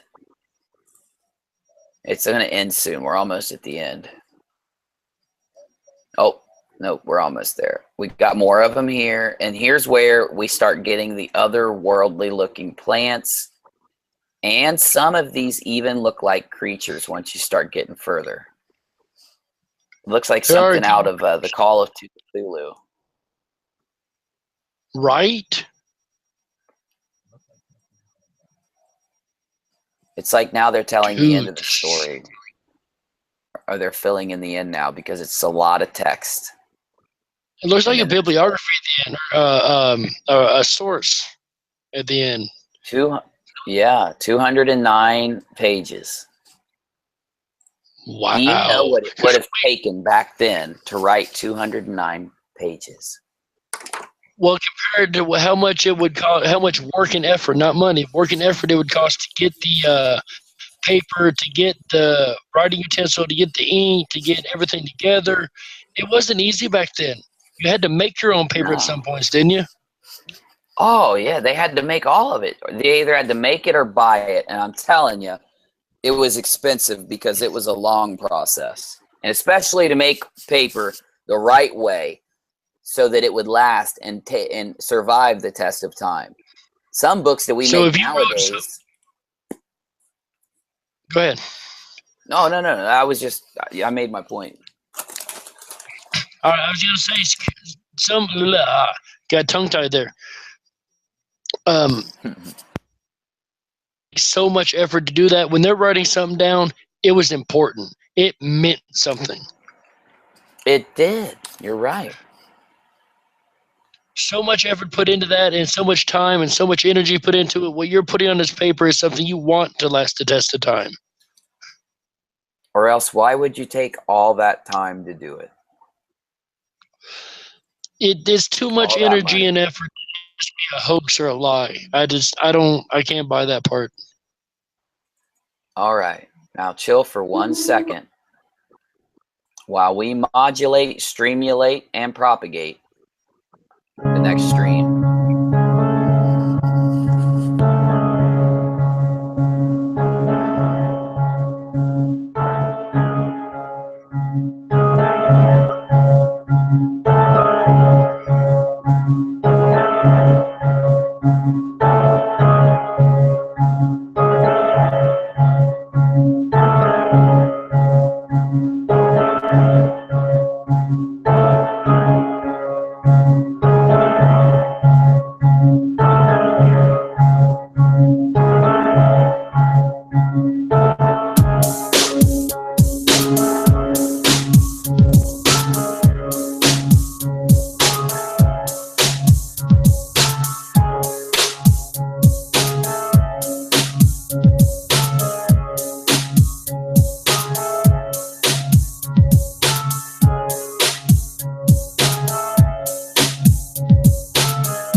Oh, darn. It's the It's definitely time to check out that Chan Chan. I got in my email a check out that Chan Chan request from one of our viewers. The mail came from Shannon Moore, and he said to me, she said to me, someone said to me, check out my Chan Chan, and that's what I'm doing. That's all it said, or I would have read more. Steven Switzer, YouTube channel. I haven't looked at it yet. Let's just take a real quick click at the page when you go into it and see what happens.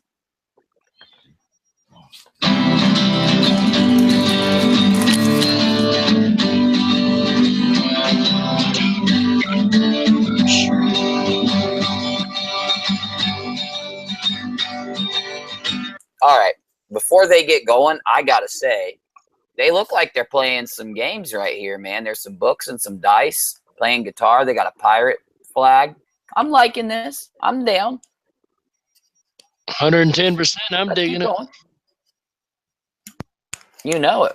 I was 10 years old, by my friends I was told, about a game you could play every single day. You could be a halfway, or an elf. You could play it with your friends, you could play it by yourself. It's played with a 20-sided die. It don't matter if you're a girl or a guy. I pray to the Lord for a game without board. That's why I play that game called D&D. I love that game. Thank you, Shannon. I appreciate the check out that Chan Chan request. We love checking out the Chan Chan. So on the video right here, dropping the link down into the live chat. Right there. Bam, bam, ka-cham, cham. Oh, my bad. I accidentally added a plus signal to that. Let me delete that first one. My bad. It came through. It came through. Oh, no, I fixed it. I took out the bad one and left the good one. So we're going to slide right down to the comments, and we are going to say to our viewer, our friend, our Rockinati, our fellow Rockinati, hey, this is UniRock streaming, coming by to check out that Chan Chan on UniRock. Thanks for being a viewer, a Rockinati, and a friend. We'll keep on rocking. That's right. Thank you very much. With lots of excellent. Loved it. Whoever that man was. Great. Well, yeah, and it says a tribute to a little-known man who gave us the greatest game ever. Whoever gave us that game, UniRock salutes you. All right. Now, we've had a pretty good show so far, Dark Wolf. We've been on for a good minute. We're going to go ahead. Yeah. So you know what we always like to do? We haven't done it yet, and we're going to do it now. I don't know why I always do it more than once. I'm going to hit random article in Wikipedia until one of you guys type the word stop in that live chat. When you say it, we're going to stop and talk about this article. We'll read it, and we'll tell you our thoughts. Usually we get plants, politicians. What else, Dark Wolf? Well, you know, one time we got a painter, and we were so excited we didn't get a plant or a politician, and I will be darned if she didn't paint plants. Oh, that was one of the most surprising. You can't make it up. That was one of the most surprising things we've ever had happen at Chan Chan. We had so many plants and politicians for like a week straight. No joke, not kidding. Almost every single one was a plant. Oh, Darren Smith hooked it up on Farabi Masjid is a village in Haiti Rural District, Lally County in the Kazakhstan province. Dude, I swear it's always something hard to say. The population was 389. And you know what happens when we get a place? We click it one more time because we got to mix up that Random synchronicity. stream. That's right. Wow, here we go. V. Morgenthaler was a decision of the Supreme Court of Canada, which held that abortion provision in the criminal code was unconstitutional as it violated a woman's rights under Section 7 of the Canadian Charter of Rights and Freedoms to Security of Persons. Since this ruling, there have been no criminal laws regulating abortion in Canada. So I guess it was a very important ruling. Reminded me of that Micro Machines guy from the 80s. That's where I learned to do that. I took a class. He was my hero, dude. That dude was great. He talked really freaking fast, bro. I'd love to look him up on YouTube. In fact, that's what we're going to do right after I tell you about the third click on the check out that Chan, because it actually put a really good album into it. A random, yeah, that's what I said. I'm getting tired. Been up too long. The random check out that Chan. I'd love it if YouTube had a random check out that Chan. That's the next feature they need to add, inspired by UniRock right there. We are going to get them to do it. The random check out that Chan. If you just want to watch Wouldn't something, you love to push a button? you just check out something random. Oh, dude, that'd be great. Yeah. Push a button, get a random channel with a random video. And they could have so many more of these creators that you don't really get to see a lot of their stuff, in, you know, as much as the big ones. They have more chances of them being seen out there. Yeah, man. So cool. It would be awesome. And it'd be because I'm telling you, dude, YouTube is big. There are so many creators out there that do like UFOs, Mandela effects, other conspiracies, other stuff that we'd love to watch, but there's no way to find them. There needs to be websites that do nothing but list good YouTube channels.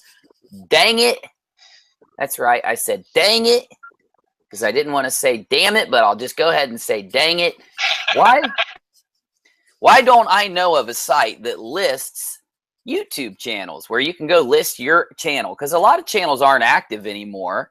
There's so, you know what? I did have a channel, a website, and all it did was tell you where to find not old, but there was a channel that listed movies and TV shows, and it would tell you all the active links of all these different movies and shows you could watch for free on YouTube. It was updated daily. They had to actually turn it into a paid website. It got so popular, they said, look, we can't offer this for free anymore. It's hundreds of dollars to operate our server every month, and we need assistance. So they made it a paid service, which I was so disappointed because I stopped using it. They listed all the old Twilight Zone episodes, any old TV series you could ever think of, it was listed. It was the coolest idea. You got to keep those things free, guys. You got to do what UniRock does. Go by donations and ad revenue and keep your stuff free for the people. So the last article that came up, very true, yes. The last article was a live album by Pearl Jam, 7/8/2003, New York, New York. I like Pearl Jam. I don't know if I've heard this one recorded live at Madison Square Garden, but I like Pearl Jam. Oh, Pearl Jam and Stone Temple Pilots were my bands back in the 90s, Bubba. I liked them. I was always, chilling, listening to Nirvana and Green Day and Rancid and Misfits too. And I know you did too. But yeah, I liked them too. Oh, showed up to work today and on the radio was playing Basket Case. I sang along the entire song, dude. Do you have the time? Oh, for sure. Let's go ahead and check out this guy. Presenting the most miniature motorcade of Micro Machines. Each one has dramatic details, terrific trims, stupendous styling, precision paint jobs, working wheels, Micro Machine cars of vast variety, including Lamborghini, Trans Am, Corvette, 4x4, Blazer, pickup Charger, and many more. Micro Machine planes, polished, perfect precision, like F-15, Corsair, Space Shuttle, P-51, Mustang. Micro Machine boasts a fabulous fleet of tons. Dude, I remember this commercial. CTs and speedboats. Me too. Talk about small. Micro Machines are less gargantuan than a grasshopper, as midget as a marble, and smaller than a silver dollar. He does! Do you want to get more Micro Machines? Silver dollar, Micro Machines. That's what it sounds like. Remember when they came out with the color changer Micro Machines? Yeah, dude, I love those things. How come that technology didn't make it further, dude? Those were great.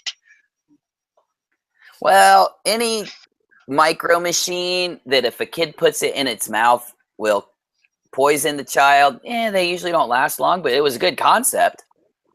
True. They had some Hot I'm just Wheels like being that stupid. too. I don't know if it was poisonous. Who knows? Whoa! Miley Cyrus uploaded a video yesterday that has 20 million views. Go, Miley. All right.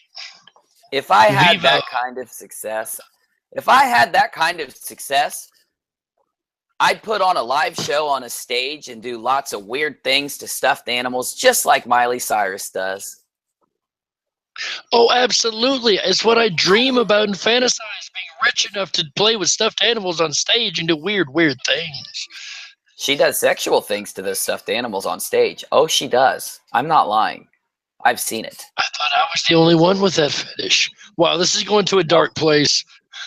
We got to get out of here. Shakira just released a music video 15 hours ago and has 6 million views. So Shakira is right up there with Miley. Oh, yeah. That is excellent. I like Shakira's music. Her voice, man, her voice is incredible. Now, here's a popular video that I'm not going to get in trouble for playing. Let's watch. Mom. Mom. Mommy. Mom. You want to go for a walk? Yeah. Mom. Mom. Mom. Mom. This video is very racist against gingery collared cats.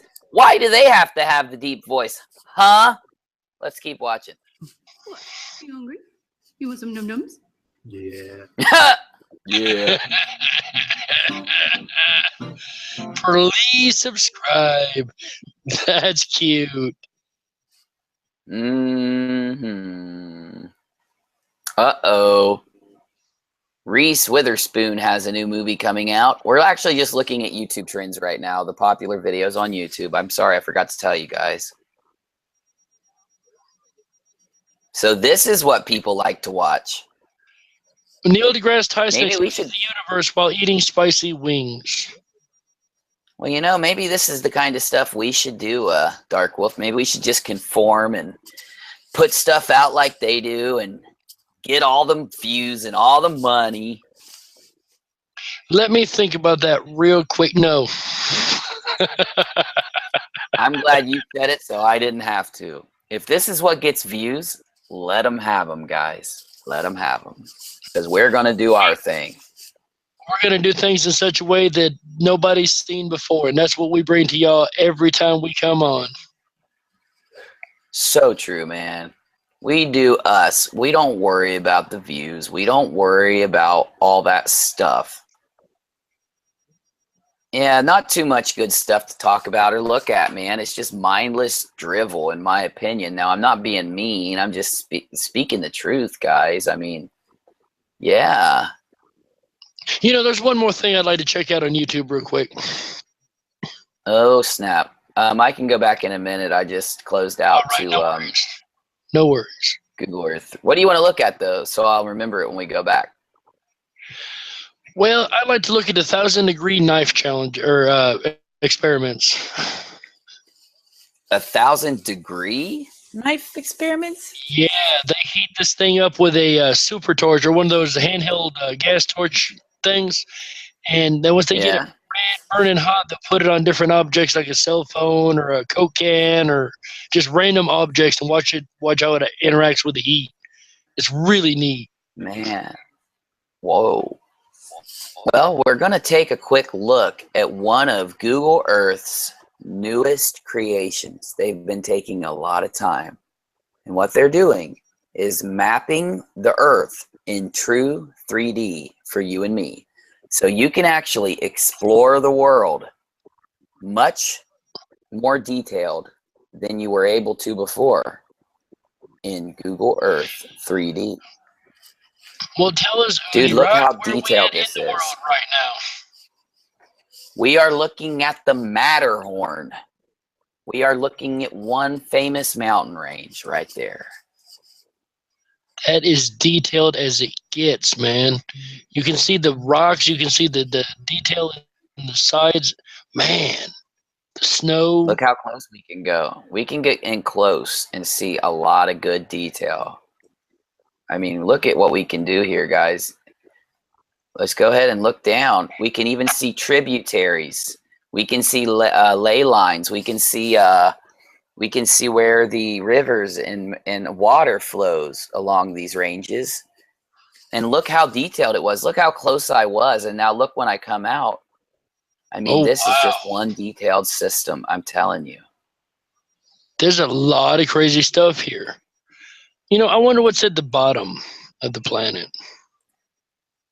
Let's take a look at one of my favorite places to check out. We're going to fly down past South Africa and keep on heading to the great unknown of Antarctica right here. Unfortunately, a lot of Antarctica isn't mapped yet fully in Google 3D, but the bit of it that is mapped is very interesting to look at.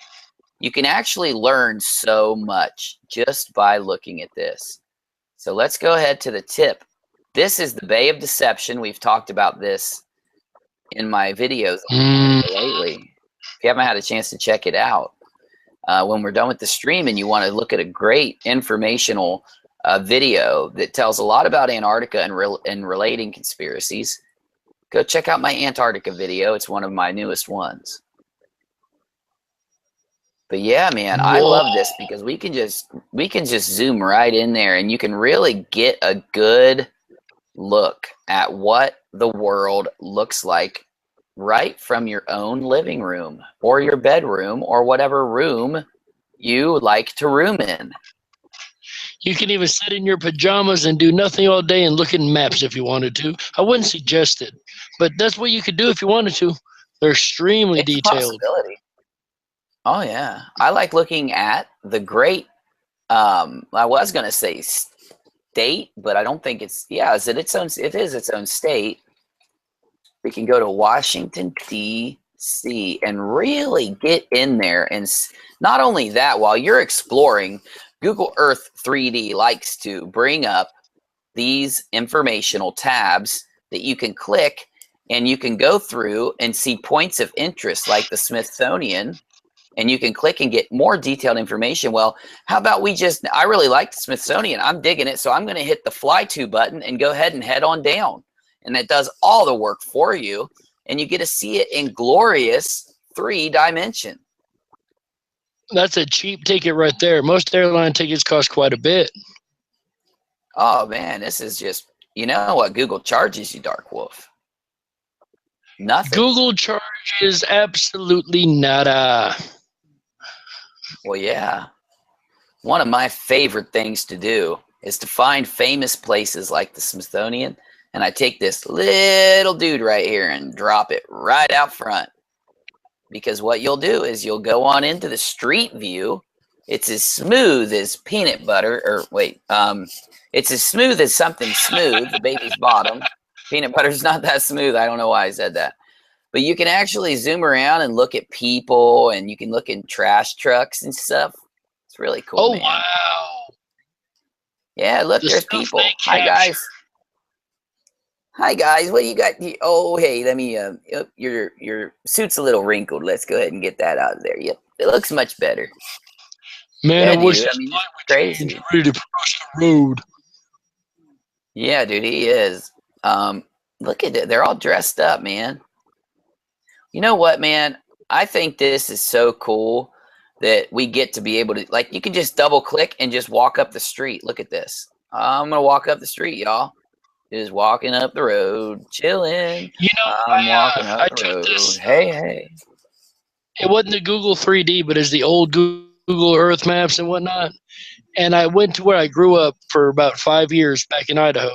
And I went to the exact neighborhood and walked the path I used to walk to school in Google Earth. It was so wild. Oh, bro, it really is. Because I'm telling you, it is so detailed. I wish I knew how to get out. Oh, that's how you do it. Yeah, dude, it's so detailed. You can go into any neighborhood and become an instant stalker without even doing any work. Like the stalkers love this program. People that stalk, they do. So we have a Mel caught a chemtrail. I saw it too. Did you see that, Mel? I saw that too. We can go to the great city of Columbus, Ohio, zoom right down into the skyscrapers themselves, and take a look as if we were standing there right now. I love this city, bro. I do. I'm sorry. Man, it's almost like you can just fly right off. Columbus, Ohio. Columbus, Ohio. What a nice Right area. near UniRock. Right near UniRock Central, right near the studio dungeon over here in Columbus, Ohio. And what I like to do is check in on Dark Wolf. We'll go ahead down to Nashville, Tennessee. Take a look over there and we'll fly. We'll just fly. Look at this. I love the way it flies. You just fly there. We'll head right into the city of Nash. I went and visited Nashville a lot while I was in the military, and I loved it. It was so fun. Oh, we've got to you show guys the Bat Tower. The what? The Bat Tower. The AT&T Bat Tower. Yeah, the AT&T Tower. Let me type it in. Oh, it's taking us to Sugarloaf Bat Tower. No, it's not actually called Bat Tower. It's in Nashville. It's the AT&T Towers, but it's got two spikes on the top that looks like the old Bat Tower. Oh. I'll try to get it to come up. But while I'm doing that, what I would love the Rockinauts to do is to name a city that you would like us to travel to. Please do. We would love to go there. We'd love to get ideas from you. Let me see if I can get it, buddy. Here, it's taking us to the AT&T building in Nashville. There it is. This would be the one. Oh, I see what you're talking about. Look at that. Yeah, that's cool, bro. When driving down the street, you know, you see it from a distance. It's got the two big spikes on top. Looks like the Bat Tower. Man, they really put some work into this building. Mm-hmm. There's a stadium in the back, too. Oh, yeah. Let's see. Where is it at? It's one of the biggest landmarks as you enter Nashville. Nissan Stadium. You can park right here after you get your tickets and watch people play football. Yeah, football. The Titans, Home of the Titans. Tennessee Titans. Yes, sir. I know this part of the show, some people, this is near the end of the show. We're just kind of hanging out, just chilling for a little bit. And we're just playing around. We've given you guys a lot of information tonight. We've been streaming for hours. I just want to let you know what our normal content is. And this is just us chilling and having fun. If you do not like this type of programming, we won't get angry with you for taking off. But if you stay to stick around, we're just going to hang out and have fun for a little bit before we kill the stream. Plymouth, Devon, UK. All right. I love heading to the UK. I want to head there This is a request sometime. from Tracy Puddicombe in the chat room. I would love to go to Britain. Oh my goodness, I've had such an obsession with it since I was born. Been to Ireland, been to Germany, been to Iraq, been to Kuwait, I've been to Canada, I've been to the United States, I've been a lot of places, haven't been to the United Kingdom, and I'm going. Here we are, Tracy. Thank you. Wow. All right, we already got really cool shape. I love those circular intersections at roads. Wow, look at this. Oh, look at what it does. It even 3Ds the trees, guys. No joke. Google Earth 3D even takes the trees themselves and scans them with the satellites and puts them into the landscape. I'm not making this up. I didn't program this. You can type into Google this very minute in your own browser the new Google Earth. I know it sounds crazy. Uni, why are you telling me to type the new Google Earth? That just sounds silly. Because if you type it up into the Google, it will bring this up for you too. It's a function of your web browser. Now, we wouldn't just bring this to you without a little bit of conspiracy involved. A lot of people think that Google is using D-Wave computers to map the Earth with their 3D algorithm because they didn't really have the ability to do this until recently, after they bought the D-Wave. And this is a really big task to scan the entire surface of the world. You know, that makes a whole lot of sense. And I must point out, I was just corrected, and I was waiting for you to finish talking so I could point this out, just for so they know. This is the home also of one of our team members, Melanie Gallagher, the Ubuntu girl. She's in the chat with us right now. That was also one of her, is where she's at too. Beautiful place. Now, back to this, before I get in trouble with her. You know how our team members are. So, yeah. Melanie came in and she talked to me for a while today inside the live stream, Dark Wolf. We talked some really good stuff. Oh, that is incredible. She is an amazing girl. Yeah, just real quick plug, if you haven't checked out her channel, definitely do that. She's amazing information. Now back to D-Wave. It is very interesting correlation that this did not come out until they started to have the ability to run their stuff through the D-Wave. I clicked the wrong one, dude. I'm sorry, and it took too long to load. I clicked check out that Chan. Check out her Chan, and I accidentally went. My bad. Nice. I'm sorry. But yeah, you know, the detail they've got in this, and then just the amount of time it would take to put some kind of program like this together, even based on what they had before. They had to have some kind of technology that is really fast.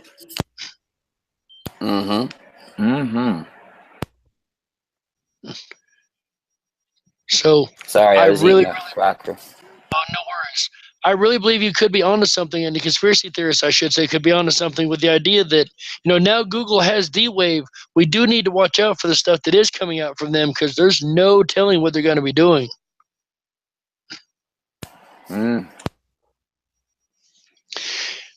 We've also been requested while we're in Plymouth to check out the Plymouth Pilgrim Steps.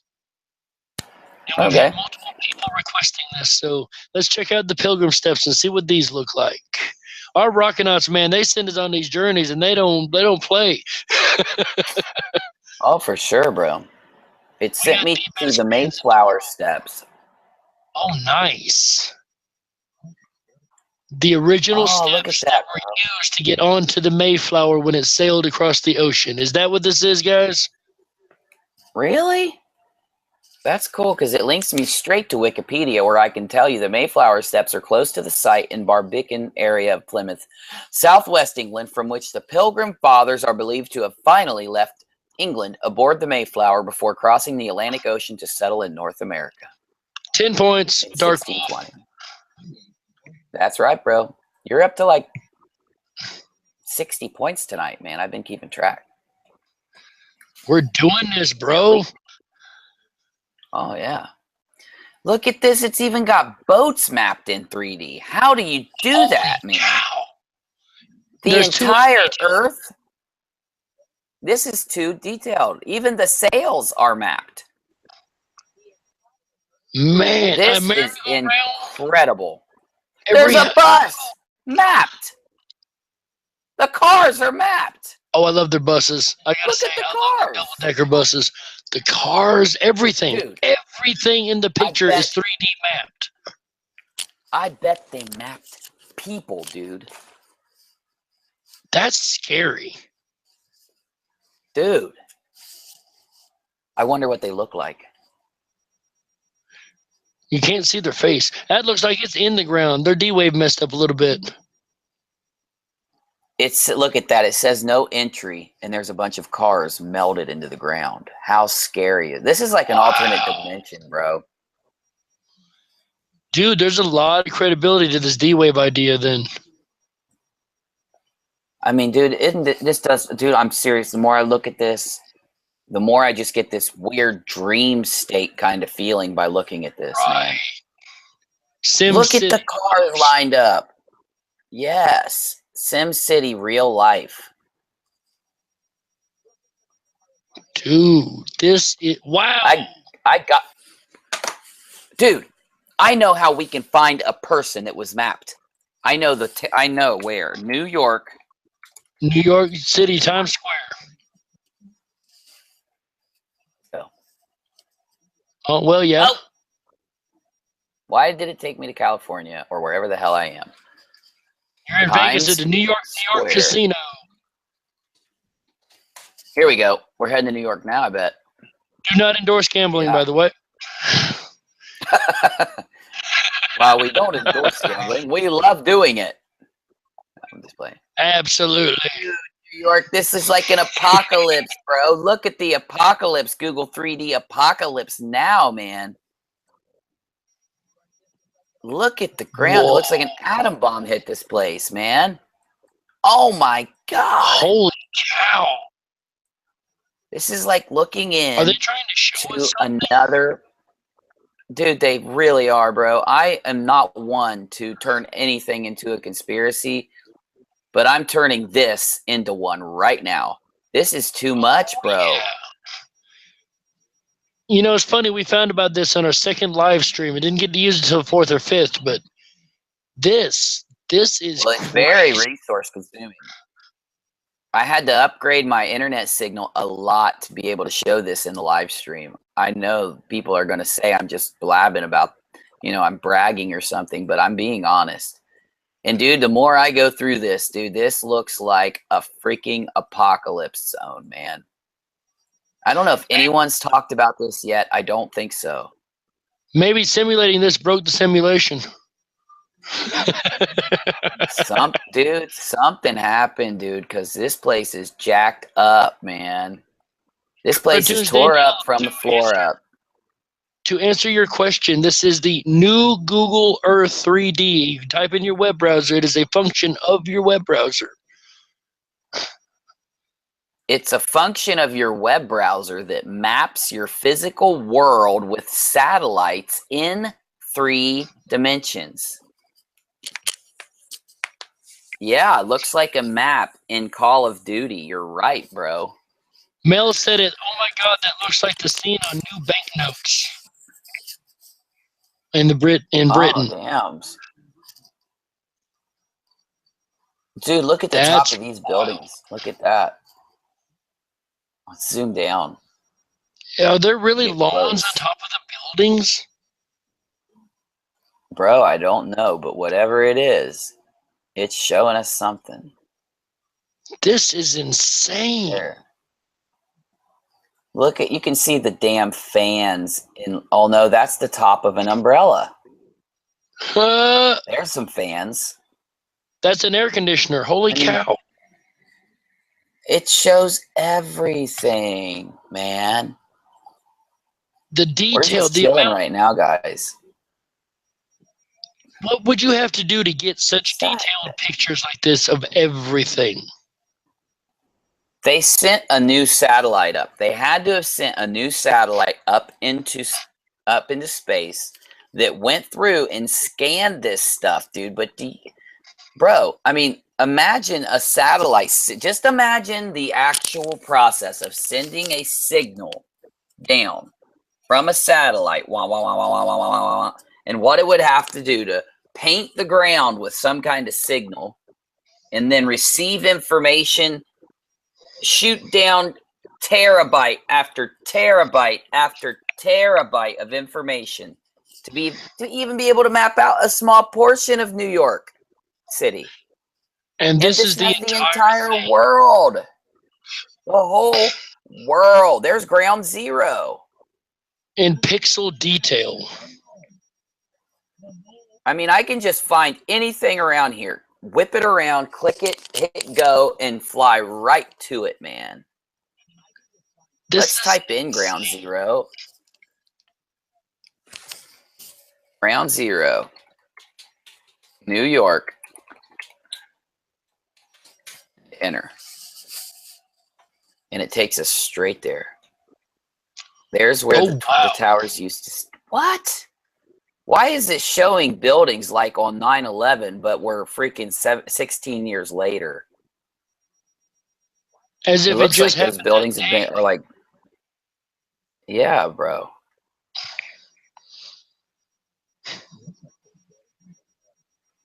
Here's the 9/11 memorial. Let's take a look at what it says. The National September 11 Memorial and Museum are the principal memorial and museum, respectively. They commemorate the September 11 attacks, which killed almost 3,000 victims. 3,000? What happened to the 5,000 victims that they talked about just a few months ago? Where did it go to 3,000? Yeah, I'm not even going to use the word, but that is an interesting change. No, so go ahead and say it, bro.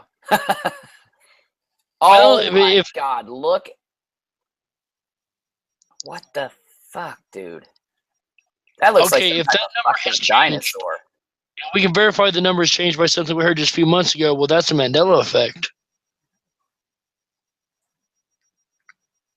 Look, dude.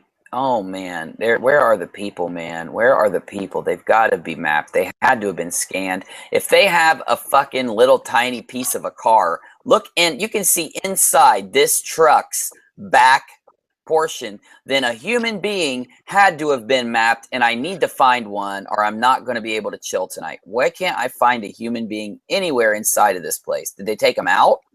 They couldn't have. They couldn't have taken the humans out. Well, no, because we seen one earlier, remember? We seen a couple of them standing on a street corner, so there's got to be humans around here. Why not in New York? Of all places. We saw the humans on Street View, which is a different system. Oh, you're right. But yes. I forgot about that. It was at Street View level. Man, oh man. The Syntegral says maybe it's from a different planet Earth. This, you're not far off. Because We're actually considering that. This place that we're chilling right now, by all means and all definitions, and I'm not saying this to sound crazy or anything, but seriously, this is another dimension that we're looking into.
Dark Wolf. What you got, Udi? Stromboli. The random button. They have it. They've got the random button. They've got a dice, and you click it. It takes you to a random location on the planet Earth. Oh, we've got to use It this. took me to Central freaking Park, dude. It took me straight to Central freaking Park. I hit the random button, bro. How? It's got every location on planet Earth to choose from. We know their algorithms are random. Why do we see these synchronicities, dude? We just were here. And We it's went on to the our other side stream. of the It's world. always on our stream that Google synchronizes things. And I shook up the planet while we played that song. I shook up the planet. I spun it around. I hit the random button. We went to Stromboli. I hit it one more time, and we're back at freaking Central Park, bro. You can't make this stuff up because we were just exploring all over New York, and it just randomly took us to New York. It did. Man.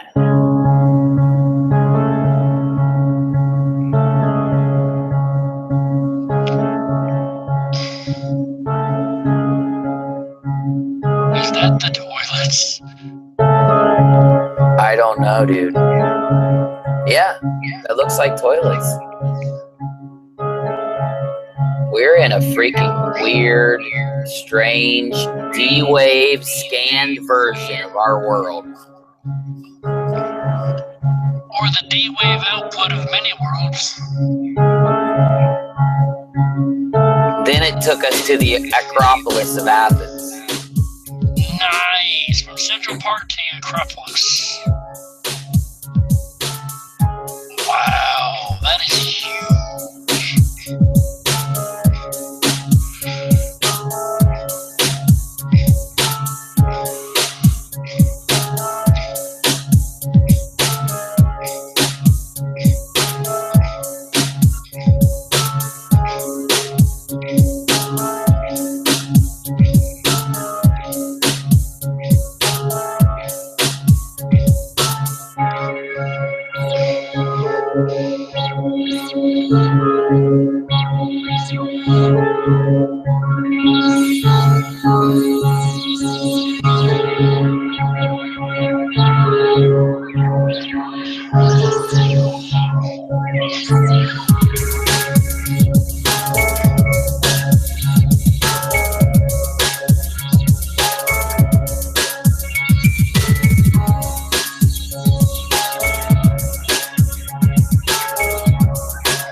All right, still randomizing. I need 60 hand.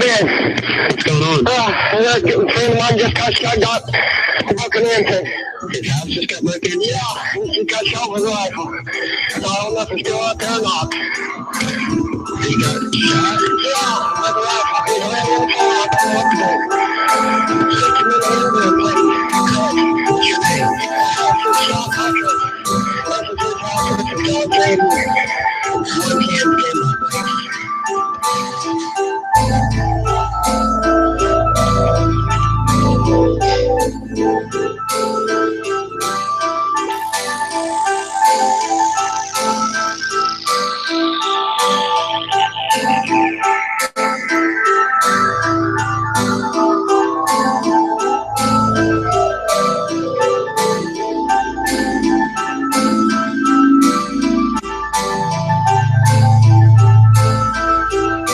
I'm not even controlling it right now. I don't know what it's doing, dude.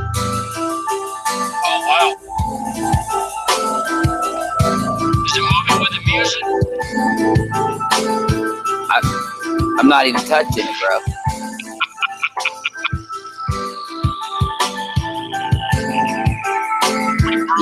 We've broke into a new dimension.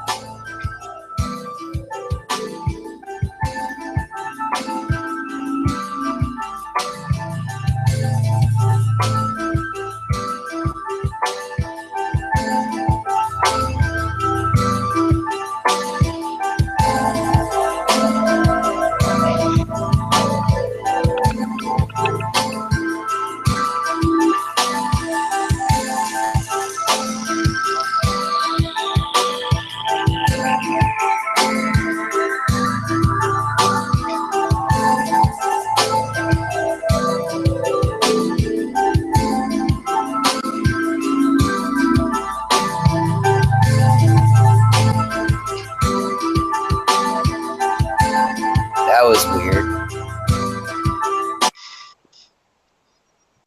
Why are we in Antarctica? Where are we? Do we end up back What in the Antarctica hell? again? We're nowhere. Look at the Earth. Oh wow, we're nowhere. We're the atmosphere. Maybe we're in the ionosphere.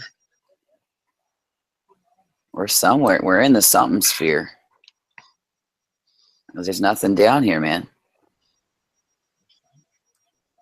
We've hit dimension 7.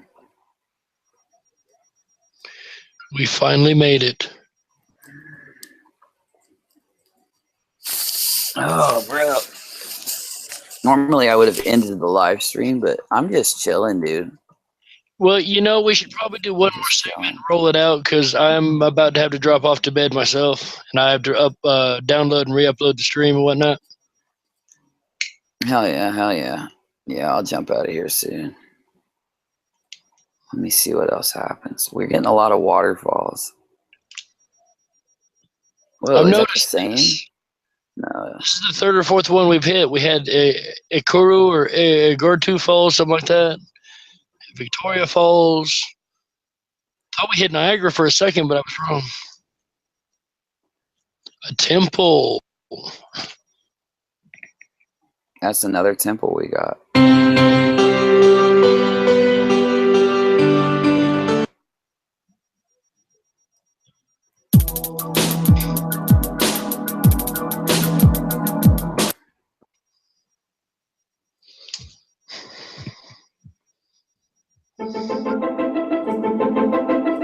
There we go.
We appreciate you guys chilling with us, even though we've just been kind of hanging out, being random, and having fun tonight.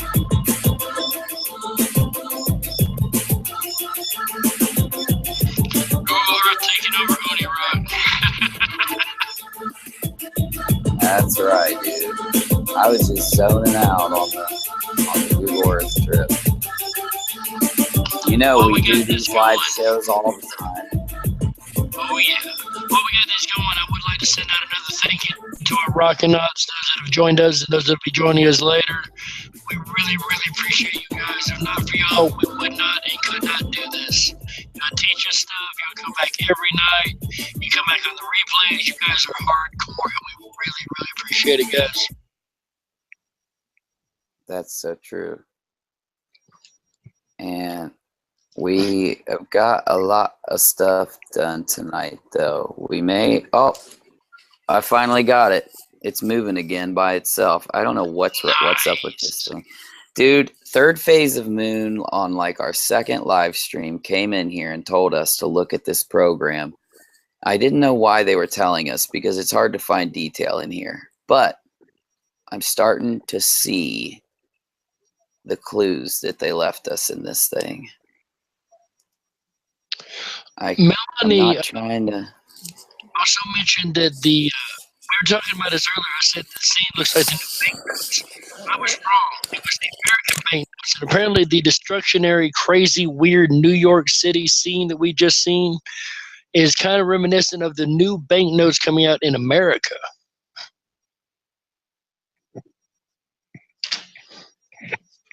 Cool. So, yeah, that's something we can look into on another stream, and maybe you and I can do some research on in the background also, because that is very intriguing to me. I'd love to figure that conspiracy out. Because if that's true, there could be a whole lot of information and messages in there. Man,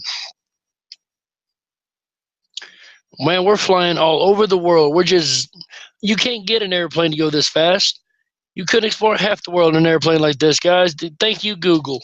If not for Google, we couldn't get so busy watching the world spin. The one thing that does fly this fast is a D-Wave computer.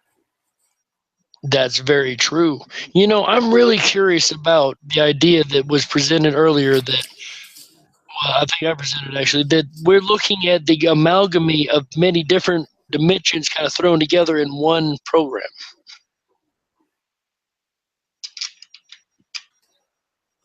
I think so, bro.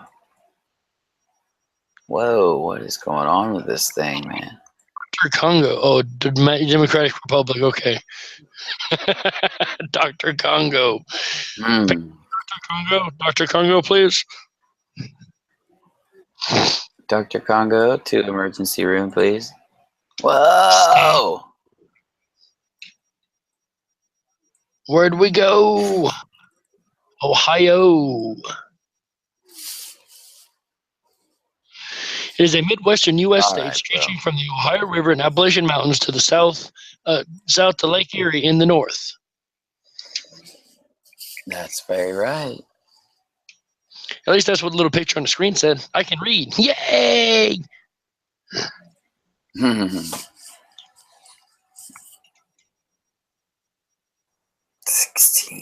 16.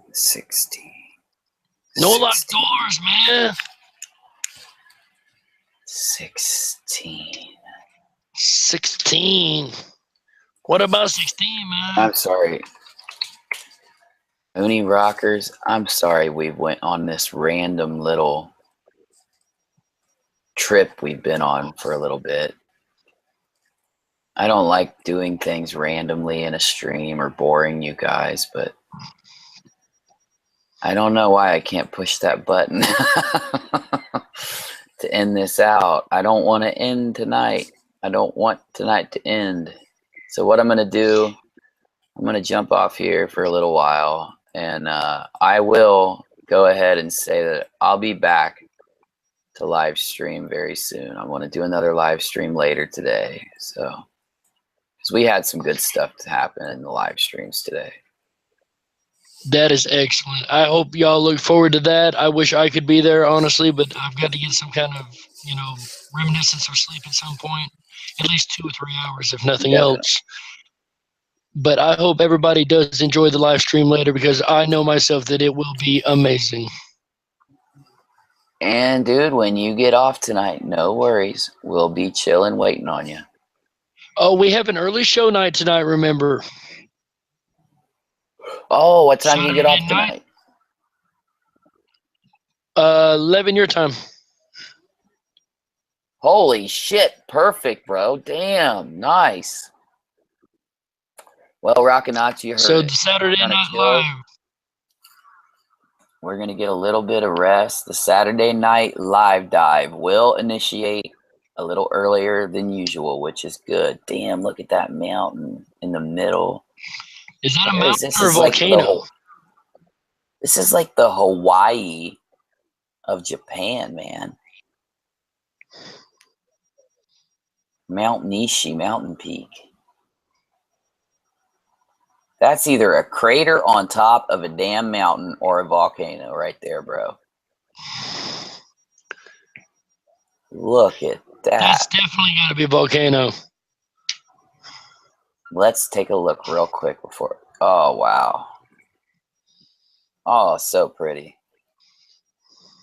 Dude. Or an old pyramid covered with dirt. What? Oh, always. The government keeping out the people, man. Even there. Why would they be doing construction on top of this volcano mountain? Construction? I wouldn't want to live there. Yeah. It said under construction. Wow.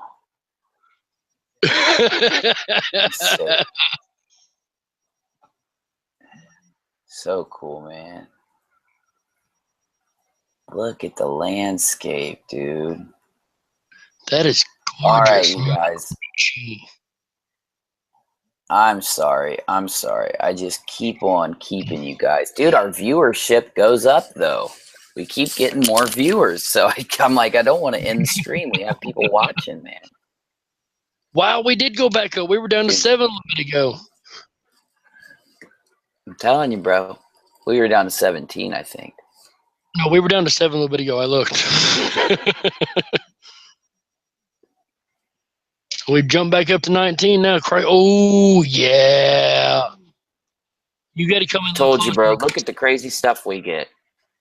Look at the stuff we get when I click the random button, dude. And this is not normal. Normally, you can get any random city, any random town. You can get any random thing when you click the random button in this application. And look what we get, man.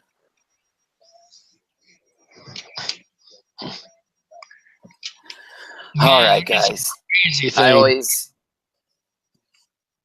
yeah, man. I definitely want to keep my content flowing. I know I've been chilling for about 20 minutes, guys. Thank you for hanging in there with us. We appreciate you. You know where to find Dark Wolf. You know where to find Uni. You know what we do. You know how we do it. So come back and chill with us soon and look at all this stuff. My goodness, I could do this all day, but I need to stop. Turn on Game of Thrones. Kick back. Maybe sleep for a couple hours or something. But I'm going to tell you guys this. When it comes to the streaming, the rockers don't stop. So get back here with us. Keep an eye out for that notification. Make sure you got that bell clicked. If you like what you saw, don't be afraid. Click that like button. Click the share button. Subscribe. View this stuff. Because if you just take out the last 20 minutes of this stream, it was nothing but solid information. We had to let our brains chill for a minute before we left out. Dark Wolf will be waiting tonight, man. I hope you get back and you're ready to rock it, buddy. Oh, man, I'm going to be so ready tonight. I really, really miss everybody when I'm not able to stream. Like, I miss the Rockinats. I miss hanging out with you. Like, I miss everybody when I'm not able to be here. So you bet when I can, I am. You know it, bro. Same here. And you know what we do? We rock, we roll, and we talk about it every night on the UniRock podcast talk show. Oh, I dropped my keyboard. Everything just blew up. Oh, that hurt. I just knocked all the batteries out of my stuff. I'm getting tired. But anyway, we rock it, we roll it, we talk about it. We've got good information coming later tonight. I've got a whole show already made. And we will see you guys then. Like I said, please just come back for the next one. We'll see you guys later on The Rock. Thanks.